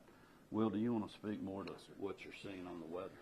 So as the governor mentioned, there's some very reliable models that are showing a better scenario for us, and that would be reflected in the National Hurricane Center's track, where by Thursday, the center of the storm that's currently off of our coast will be moving into the Carolinas, and we'll start to see the rain move out of Georgia. If that were the case, we would see another 4 or 5 inches of rainfall in Savannah from the wraparound moisture before that happens. There are also reliable models, one in particular the American GFS model, which has had a good handle on this storm from the beginning, that's showing a potential stalling off the coast, and then on Thursday, potentially the center moving back into Georgia, which would create a worst case scenario for us where we could see another 8, 9 inches of rain in and around the Savannah area. Both models are showing us clear by Saturday, so the question really is, are we going to start seeing conditions rapidly improve by Thursday or by later on Friday into Saturday? But this weekend looks good for recovery efforts and certainly into early next week. Initially, there had been some concern about catastrophic flooding, and particularly in communities that had not seen that level of flooding before. Are you still looking at that based on the models? As you said, you don't want people to be lulled into a false sense of security. Yeah. To me, it looks like the threat of catastrophic flooding in Georgia is probably much less likely now than we thought it could be a couple days ago. I do think that the catastrophic threat is now shifted more into South Carolina. But, for instance, in Savannah during Hurricane Matthew in 2016, they saw 17 inches of rainfall. That's more in line with what we're thinking for a worst-case scenario. At this point, they're already halfway there. So if we do see that storm track further inland over the next couple of days, we could start to approach that level. So it wouldn't be historic, it wouldn't be catastrophic, but it would certainly be a high-end event. Have there been evacuations or expecting them? So there have been some medical facilities, nursing homes, senior living facilities on Tybee Island, and a couple places that we did have evacuations not ordered, but highly recommended and supported. So we were ounce of prevention beats a pound of cure in those scenarios. So we were there, but we didn't have an evacuation order in place. Director, if it's that worst case, what kind of flooding do you expect? Is it inland? Is it just on the coast, or just low-lying areas, or what would that actually mean, like logistically, or even getting supplies, and what does that mean? Yeah, with a slow-moving system like this, where those heavier bands start to set up, which is difficult to see before it happens, we would expect to see a flash flooding threat. As the governor mentioned, the rivers are forecast to crest in southeast Georgia over the next couple of days, so we could see some moderate to major river flooding as well. And in any urban areas closer to Savannah, you can also get some buildup and some quick rising flooding waters with that. It sounds like people won't really be able to be boots on the ground with recovery, and obviously power is slow moving until about Saturday, to your predictions. Well, I'll let Director Stallings speak to that, because I think we got boots on the ground now in some places. It's just we're having to come in behind the storm. So we're able to work in areas now when you see on the radar where it's not raining, and you don't have the green bands right there. I mean, there's power crews out that are working. If the winds get too high, they can't work in that environment in bucket trucks. But right now, I think they are out there working, restoring powers. The issue is if the storm moves back and heavy rains come back in and they're unable to work. So that's why we're asking people to be patient with us, try to stay off the roads, let us get in there, let the DOT and Forestry Commission and DNR strike teams with chainsaws get in there and clear the roads. So we get the utility companies in there, get emergency vehicles in there, and do what we need to do. If there's any kind of search and rescue that we need to do, either now or into the future, that we're able to do that, and let us get as much as we can done before this storm comes back and hits us again. Hopefully it doesn't do that. But we have to prepare and warn people that it's likely that that is going to happen. But as long as it's safe to work, we'll have people on the ground doing that work. Governor, you mentioned some of the crops that you're monitoring. Do you have any sense for potential losses at this point? No way to tell. I mean, we're just keeping our fingers crossed right now. I mean, it's just going to depend on what area they are, how much rain they've got, and what stage the crop is in, and what kind of wind damage they had, and that's something that Commissioner Harper's working on now. We'll stay in touch with his team, but very preliminary for us to know any kind of damage or figures yet. All right. Well, have there been any search and rescue efforts, or anyone needing high water rescue or anything like that? Yet? Not at this point. Just the one death in Georgia. Yep. All right. Well, thank you, everybody. We'll keep you updated.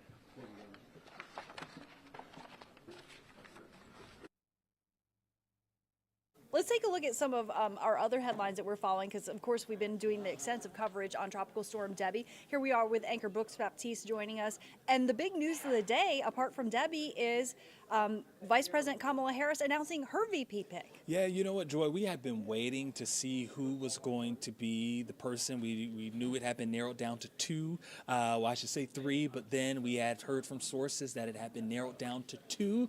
Well, it ended up being Tim Walz, who has now been named Vice President Harris's running mate. So that's the news that you need to know this morning. The newly minted ticket is now going to set out on a 7-state battleground tour starting in Pennsylvania this afternoon. So what is this going to do? It's going to heat up the race a little bit more among former President Donald Trump and his VP pick, Ohio Senator J.D. Vance. Now, we can tell you that J.D. Vance is slated to appear at a campaign event today in South Philadelphia. So again, there's still a lot to this story to unpack, and we're going to be doing that for you on Atlanta News First at noon and throughout the day here on ANF Plus, because again, it is sure to be a talker. Now, us knowing that you can expect to hear those two names together, Kamala Harris and Tim Walz. Harris and Walz, that's what you're going to be hearing a lot more throughout the day as we get closer to that November election, along with former President Donald Trump and his running mate, J.D. Vance.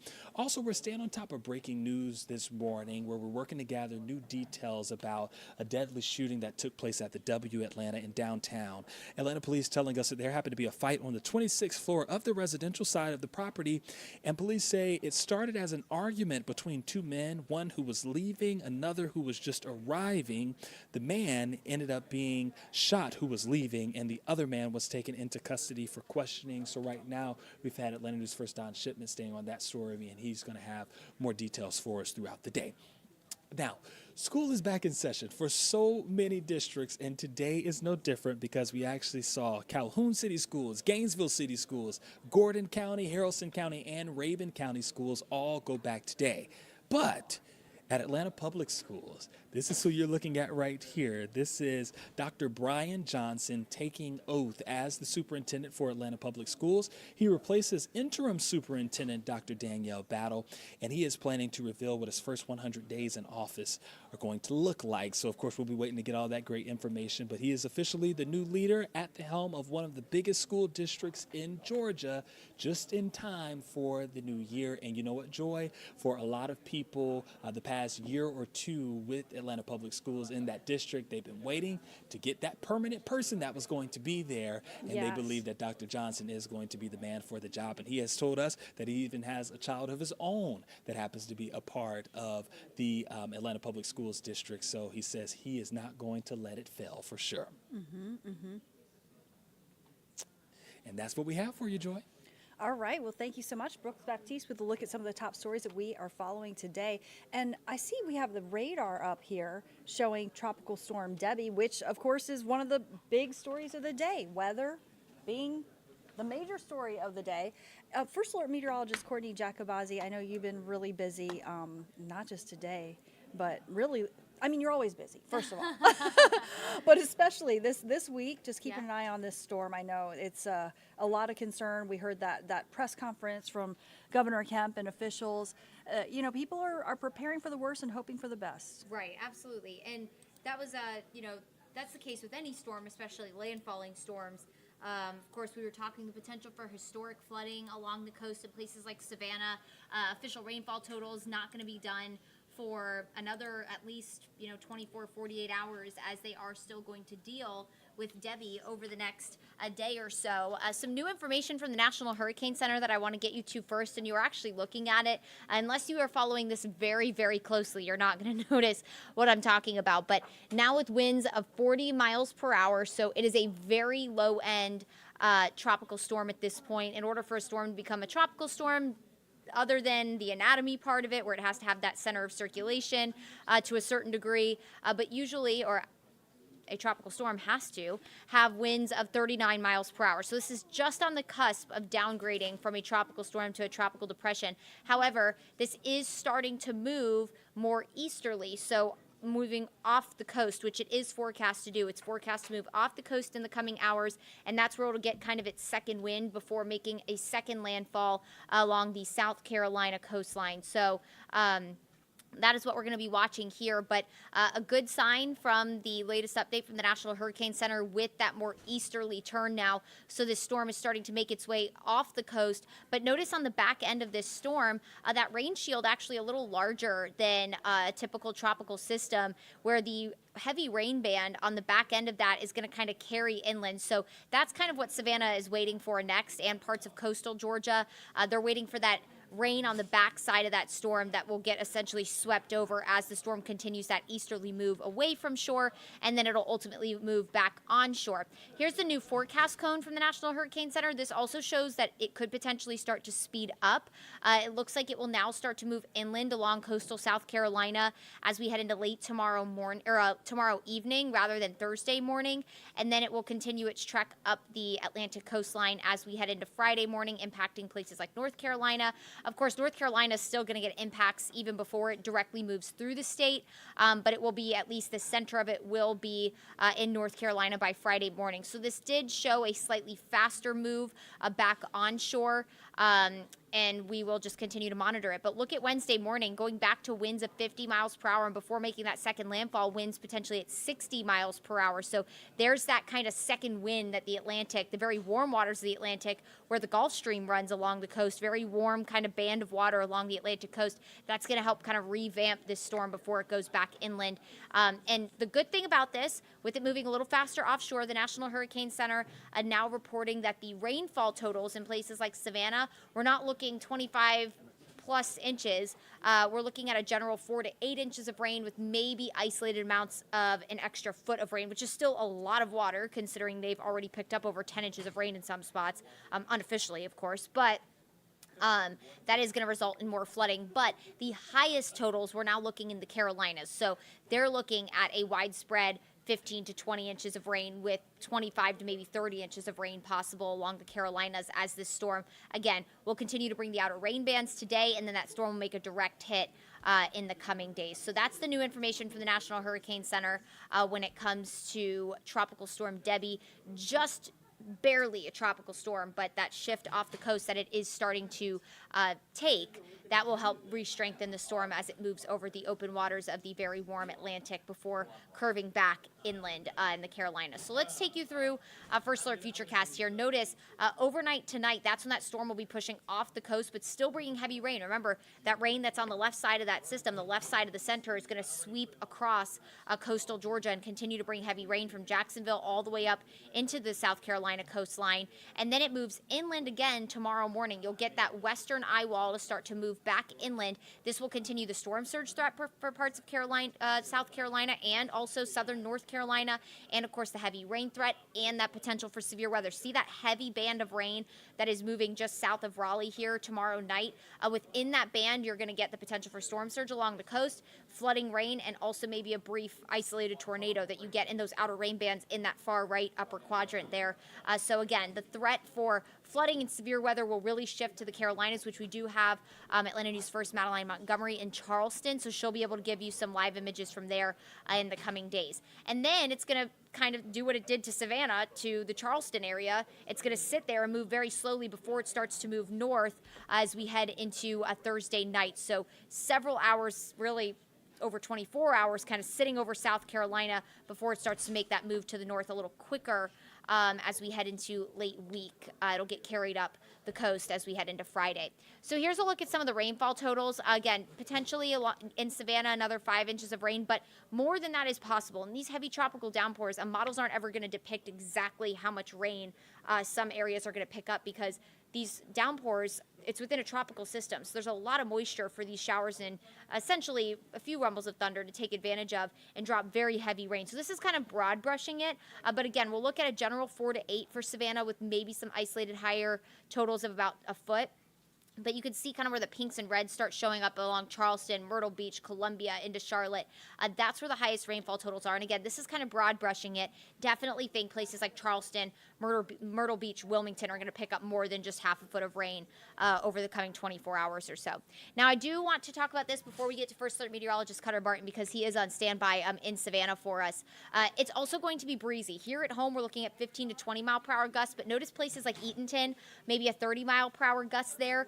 So down trees, definitely a possibility, even if they're not going to get all that heavy rain, which you'll see some of the impacts of that rain in Cutter's shot in just a minute here. The ground is extremely saturated. That is partially what results in some of that flooding, at least. So any kind of gust that's going to be 30 to 35, which is possible along the coast, that's going to take down more trees and power lines. So that's still a concern, even if it is not heavily raining and the worst flooding threat could potentially start to come to an end. The threats are going to go beyond as Debbie makes her exit. So we are going to bring in First Alert Meteorologist Cutter Martin as he is in Savannah. And Cutter, just kind of set the scene for us, because the image that you're showing us behind you is pretty intense. And that's just kind of a testament to what the people of Savannah and coastal Georgia have dealt with for the past several hours now. Yeah, absolutely. And, you mentioned that the heaviest rain threat is subsiding for some. We're in a break right now. In fact, it's not sunny, but there's a little bit of sunshine, peaks of sunshine. I will say this is the quote-unquote eye of the storm. And as dramatic as this imagery is, we have a lot of water here. That's a storage building back behind me. It was higher. In fact, I'm going to walk up a little bit closer to this church. And here's the problem, and hopefully you can... I know the signal might be a little touch and go out here. We've had some power outages as well. That's a retention pond behind me, and it is overflowed. There's simply nowhere for the water to go. So any additional rain that we get, it's only going to accumulate very quickly, and it's going to cause the water to rise. It's not going to absorb anymore. It doesn't have a basin to run off to anymore. It is soaked out here, and water levels are very high in our drainage basins. So any additional rain, like as this storm wraps up and it's looking like Savannah will get another round of rain on this back side, the western side of this storm, water will rise, and as actually was even higher earlier. Not sure if you can see behind me, and not able to flip the camera at the moment, but kind of over my right shoulder there, just before the placemat, just before that concrete walkway, you can see kind of a dark line in the grass. That's one of many high water marks out here. So water has come down, but it's still flooded. It is obviously still a risk to the sanctuary, the sacred place. This is, I believe, Jonesville Baptist Church. We're off of Montgomery Street here in Savannah, just south of the downtown historic district. And that's their retention pond, their drainage pond, that is supposed to handle even heavy rain events, but it couldn't handle this one.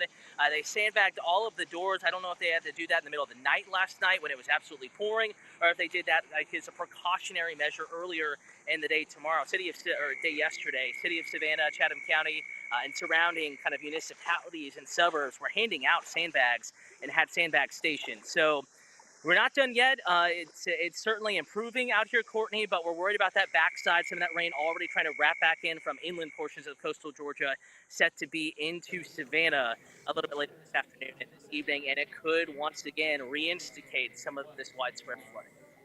And Cutter, thank you so much. It's joy joining you now, because Courtney has run off to do some forecasting and so forth, right? Yeah. We've seen some of the scenes that you showed us, the videos from earlier this morning, where people were essentially just driving through the floods, and it was really dangerous, it seemed like. Any other advice for people? Yeah, if they can, stay off the roads. If you are aware of a typical trouble spot, if it's a spot that you have driven through high water before, willing to bet you're going to drive through high water today. And the problem is, it hasn't rained significantly in hours, and this water is not draining as fast as some of the other areas. In fact, Jory, after we spoke last time, when we ran that video earlier, that was on White Bluff Road, adjacent to Savannah Technical College. we drove by it again after hanging up with you a little bit later, and again, it hadn't rained very much by that point since early this morning, and we are really not seeing much drainage there. The water is still very high. The street is still impassable. So I think we reached that point, that really pivotal point. Can we handle any more heavy rain? If the water was draining off quickly, I would say we still have some room to play with here as far as rain running off and then accumulating and sticking in areas it should drain into. But I think we've kind of overfilled and we don't have anywhere for the water to go, and now we're worried about this. You can see the sandbag door here and some of the high water lines behind me. Does water get higher than that high water line behind me? Does it get all the way up to the door? Does it get into this structure, this sanctuary? It's possible, can't be ruled out. Hoping it doesn't come to fruition, but I think people are still a little wary here, and we're still going to be dealing with the possibility of some flooding. Certainly through this evening. I think a bigger break tonight, bigger break tomorrow morning, but we could have additional rounds of rain Wednesday, even into Thursday. But the main concern is, the next 12 hours. If we can get through that, hopefully the worst is done, and we can rule out the risk of any significant structural flooding, which so far we haven't seen as much of, though. Seeing some images, some video coming in from the west side. Pooler is a suburb in western Chatham County, just to the west of Savannah. Seeing some neighborhoods with water, well out of the streets and almost at the front doors. So we're going to be checking that out coming up in the afternoon newscast here. Sorry, I don't know if you saw that. A bird just flew into the door. Afternoon newscast here. We're going to be bringing you the latest ANF Plus, AtlantaNewsFirst.com. Of course, we'll have more in both apps, ANF app, First Alert Weather app, and hoping the west side did not see any water in homes, but some of the visuals I've seen certainly pointing to a different story. Joy. Yeah, for sure. Our First Alert meteorologist Cutter Martin reporting live from Savannah. I know you're busy doing some forecasting as well and getting ready for our noon newscast, where you guys can watch Cutter live as well. We'll be streaming it here. Thank you so much, Cutter. Of course. All right, want to get over to First Alert meteorologist Courtney Jacobazzi here in our Atlanta News First studios. And Courtney, I mean, you've been tracking this. The whole weather team's been tracking this. What else can you share? Yeah, so Debby, obviously, still tropical storm. And as you saw in the images from First Alert meteorologist Cutter Martin, already causing plenty of damage, lots of flooding, inundating roads in coastal Georgia. Thankfully, our forecast here at home looks very different. We've truly been so lucky that, we didn't end up on the east side of the storm, which is the side that brings the heavy flooding rain, the severe weather. In fact, if you stepped out at all yesterday, it was a beautiful day. We saw a lot of sunshine. It was breezy. And this storm is going to continue to move up the coast. So thankfully, Savannah and coastal and South Georgia are going to get a break as we head into the coming days. And the latest forecast track from the National Hurricane Center that came out at 11 does show this storm speeding up a little bit, which is good. Now, we are going to be watching for the potential that after the storm moves offshore and back inland by tomorrow afternoon, we are going to watch to see if it does continue to move west, maybe bring some of our eastern counties some extra rain. So we do, if you look on the First Alert Weather app, you see our 7-day forecast, you'll see a slightly higher coverage of rain on Thursday and Friday. That's to account for the possibility that the storm, after kind of regaining strength over the Atlantic and making a second landfall along the Carolinas mid to late week, that could continue a little bit, could nudge just enough to increase our rain chance from places like Athens down to Eatonton as we head into late week. But that possibility not necessarily likely, and regardless of even if that happens, it's not going to bring flooding rain for us. It's not going to bring tropical storm force conditions to us. So that's the good news. But it will pick up the wind for our eastern counties. So by mid to late week, Wednesday, Thursday, places again from Athens down to Eatonton could experience wind gusts 30 to 35, just depending on how far inland that storm decides to wobble after going out over the Atlantic and then back inland. But I do want to show you what's going to happen as we head into the weekend, and this is going to be welcome news to everyone. One, it's going to move away from Georgia, which is going to dry out the coast. Of course, the water isn't just going to naturally disappear, so they are going to have to deal with the flooding. They're going to have to deal with the cleanup for days and days and days to come, use the resources that they're given. But for here in North Georgia, our forecast is just going to get better. Again, just really count your blessings, guys. We're not dealing with power outages. We're not dealing with flooded streets. We're not dealing with trees in the roadways everywhere you turn. But as we head into the weekend, this storm is going to give us even more nice weather. Really, that's the most incredible thing about hurricanes and tropical systems. their anatomy is incredible. You go on the right side and you're dealing with the severe weather, the flooding, the heavy rain, the storm surge. You go on the back side of these systems and you're dealing with clearer conditions, really just a breeze. Unless you're coastal, you're not having to worry about storm surge, because on the back side of these storms, you can get storm surge along the coast as it moves inland, but clearly we're landlocked. So as the storm continues to move north up the coast, on the back side of these tropical systems, you get something called subsidence. It's sinking air. And what that's going to do is work with a cold front that will also be pushing into the southeast at the same time. And what's going to happen is we'll get dry air on the back side of that low, which again, we call that subsidence in the meteorology world. That essentially means sinking air. When air sinks, it warms, but that also brings in some drier conditions. So it's going to bring us that drier air, but then that cold front will sweep in right behind it, which will help push the storm along in the northeast, which is good news for the northeast, but it will also reinforce that dry air for us here at home. So looking ahead to the weekend, once we can kind of be done with Debby here across the southeast at least, it's going to be warm still. Temperatures in the upper 80s to low 90s, but by Saturday afternoon, when you're waking up Saturday morning, we'll start there, it's going to be muggy outside. But then if you have any evening plans on Saturday, it's going to feel like a completely different day. It'll be super comfortable. The humidity will be dropping. And we're going to wake up on Sunday morning in the low to mid 60s. It's going to be, dare I say, a little taste of fall on Sunday morning. So all of y'all who've already been out buying the pumpkins, buying all the things, it's going to feel a little more appropriate on Sunday morning. And then Sunday afternoon will be in the mid 80s with a lot of sunshine and that lower humidity sticking around. So light at the end of the tunnel when it comes to Debby. Of course, the coast still going to be dealing with these impacts into the weekend, dealing with the damage cleanup, trying to kind of pick up what was essentially torn apart from the storm.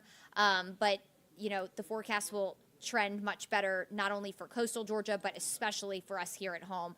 Again, where we've just been so lucky with where we've been positioned when it comes to Debby, because our forecast has just been a completely different story, and it'll continue to improve as we head into the upcoming weekend with, again, that lower humidity rolling in by Saturday night, a really comfortable Sunday morning, and just a beautiful, cooler and dry Sunday. So if you're already thinking about the weekend, then start thinking about ways to get outside, because it's just going to be stunning.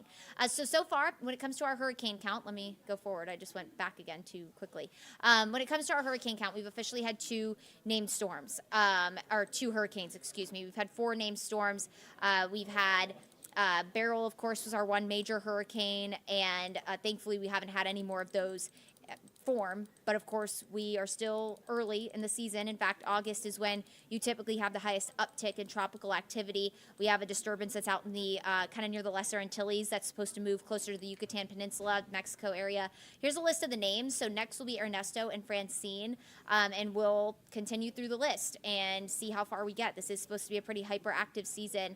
I was telling Joy, I have to step off here and grab my phone really quick because I didn't have the names memorized, but I was telling Joy, and this is going to be a quick break from the seriousness of Debby, and we're talking about the name of list of names that comes beyond the.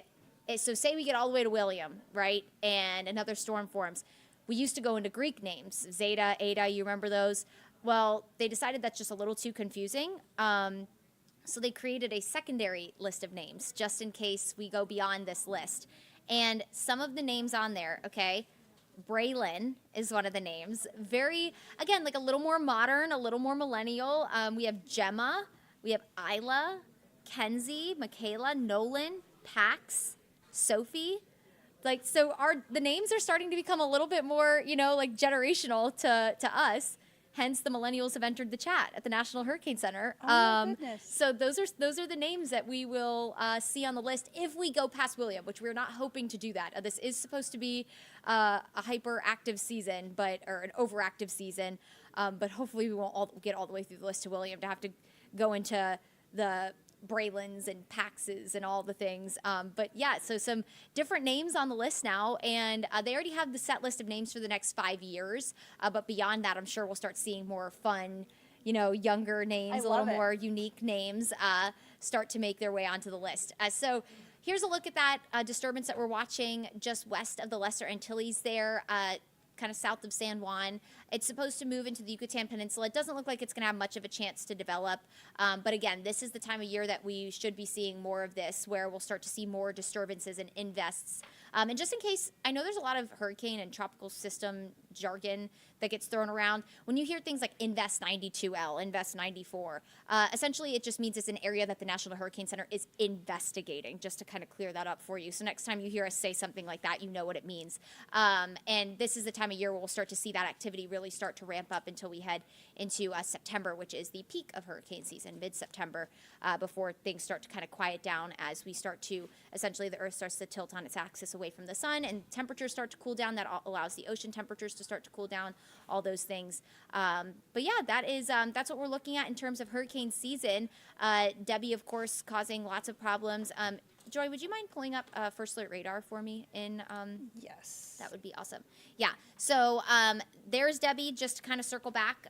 Still a tropical storm, but just barely clinging on to tropical storm status as of the 11 a.m. advisory. Starting to make that easterly turn, now moving east-northeast rather than just northeast, so that's kind of indicating it's starting to move off the coast, now doing so a little sooner than expected, so hopefully that will end the rain threat a little bit sooner for the coast, which is essentially what the newest forecast trend, I should say, from the National Weather Service offices, who are kind of monitoring what the potential rainfall will be. Now looking at maybe just an additional 4 to 8, which is still a lot of rain. That's still more than a month's worth of rain within 24 hours. But that rainfall total did go down now that this new forecast track is starting to move a little quicker off the coast, which is good news for coastal Georgia. Unfortunately, not good news for the coastal Carolinas, where they could still pick up over 20 inches of rain in the coming days as they receive those outer rain bands, and essentially second landfalls expected in South Carolina in the coming 48 hours. So we'll continue to track Debby for you, because we obviously still have a huge story with a lot of people who live, you have friends, you have family, vacation homes, if you're lucky enough,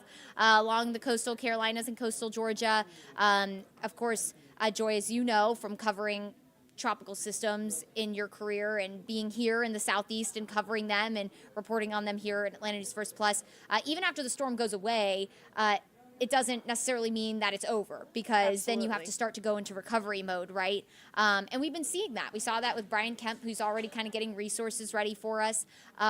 We have, FEMA and GEMA, who do a great job in providing resources, and just local community members. That's always one of the most, unique and interesting facets of when you're out covering these. I was down in the Big Bend region, which we talked to someone from Tallahassee, a meteorologist from Tallahassee. They just had Idalia less than a year ago. August 24th was Idalia, and now here was the Big Bend on, August 5th, that they had that second landfall. So less than a year, and they were dealing with 2 hurricanes. Of course, one much stronger than the other, but I was actually just down in Steinhatchee, actually vacationing, believe it or not, and I was able to see all the new beautiful marinas and beautiful homes that they rebuilt, and then they had to get ready for another hurricane in less than a year. Of course, hopefully the new infrastructure more suitable for a Category 1 hurricane, but you just feel for those people, and you feel for everyone who's in the path of a storm. But going down there, when you cover them and you talk to the community members, they always just come together in such a big way, and it's really a beautiful thing. So I know that we'll see some really inspiring stories probably coming out of the coast in the coming days. So, and of course, we're going to cover all of that for everybody, so you'll want to stay locked in so we can bring those to you. No, absolutely. And, just recapping what we're doing kind of as a state, Governor Kemp has declared a state of emergency in anticipation of what you talked about, the aftermath of this storm, and has also approved some 2,000 National Guard troops to go to South Georgia and really just address whatever needs to be addressed. We saw the power lines down, we saw the trees down already.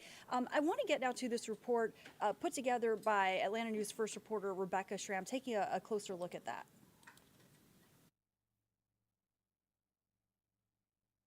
To the south in Florida and above us in South Carolina that are feeling the effects of this storm like our folks are. At a news conference, Governor Brian Kemp warned those in southeast Georgia and along the coast not to let the end of the storm's first wave lull them to sleep. After meeting with the state's meteorologists and other emergency management personnel, Kemp said computer models are showing the heavy rains could come back, potentially in a big way. At this emergency command center in Atlanta, there's a lot of coordinating going on between state leaders and utility partners who are already beginning to tackle the first round of outages. The state's emergency management director, Chris Stalling, says the storm has created just enough downtime to get manpower in position, crews that'll work as long as it's safe to do so. we do have a lot of resources out there, and we are ready to handle whatever's coming. There's a lot of work going on right now to get power back on before this storm potentially circles back and dumps a lot more rain on us. Yeah, so obviously, state officials paying close attention, from Georgia Power to GEMA to the governor himself. I mean, really, it's all hands on deck for whatever happens. And hopefully, it's not going to be a complete devastation. Right. And that's all you can really ever hope for. But thankfully we do. We have a great state that really has some great resources and acts very quickly because unfortunately we are used to this kind of stuff here. We've had quite a few tropical systems roll through here in the past several years. Just want to let everyone know, by the way, that we are continuing to update the story on Debby on AtlantaNewsFirst.com, the First Alert Weather app. So everything you need to know, every new advisory, our First Alert Weather team is updating that. I believe we just sent out an app push on the latest on Debby as well. So the First Alert Weather app, a great tool to have. It is amazing. Not only for our weather here, but to stay up to date on weather across the state, especially impactful weather. And Joy will have more coverage on the noon show as well with First Alert Chief Meteorologist Jennifer Valdez. Yes, and of course, if you want to get the latest, I highly recommend downloading our free app and you get updates sent right to your phone. Thank you so much, everybody, for being with us.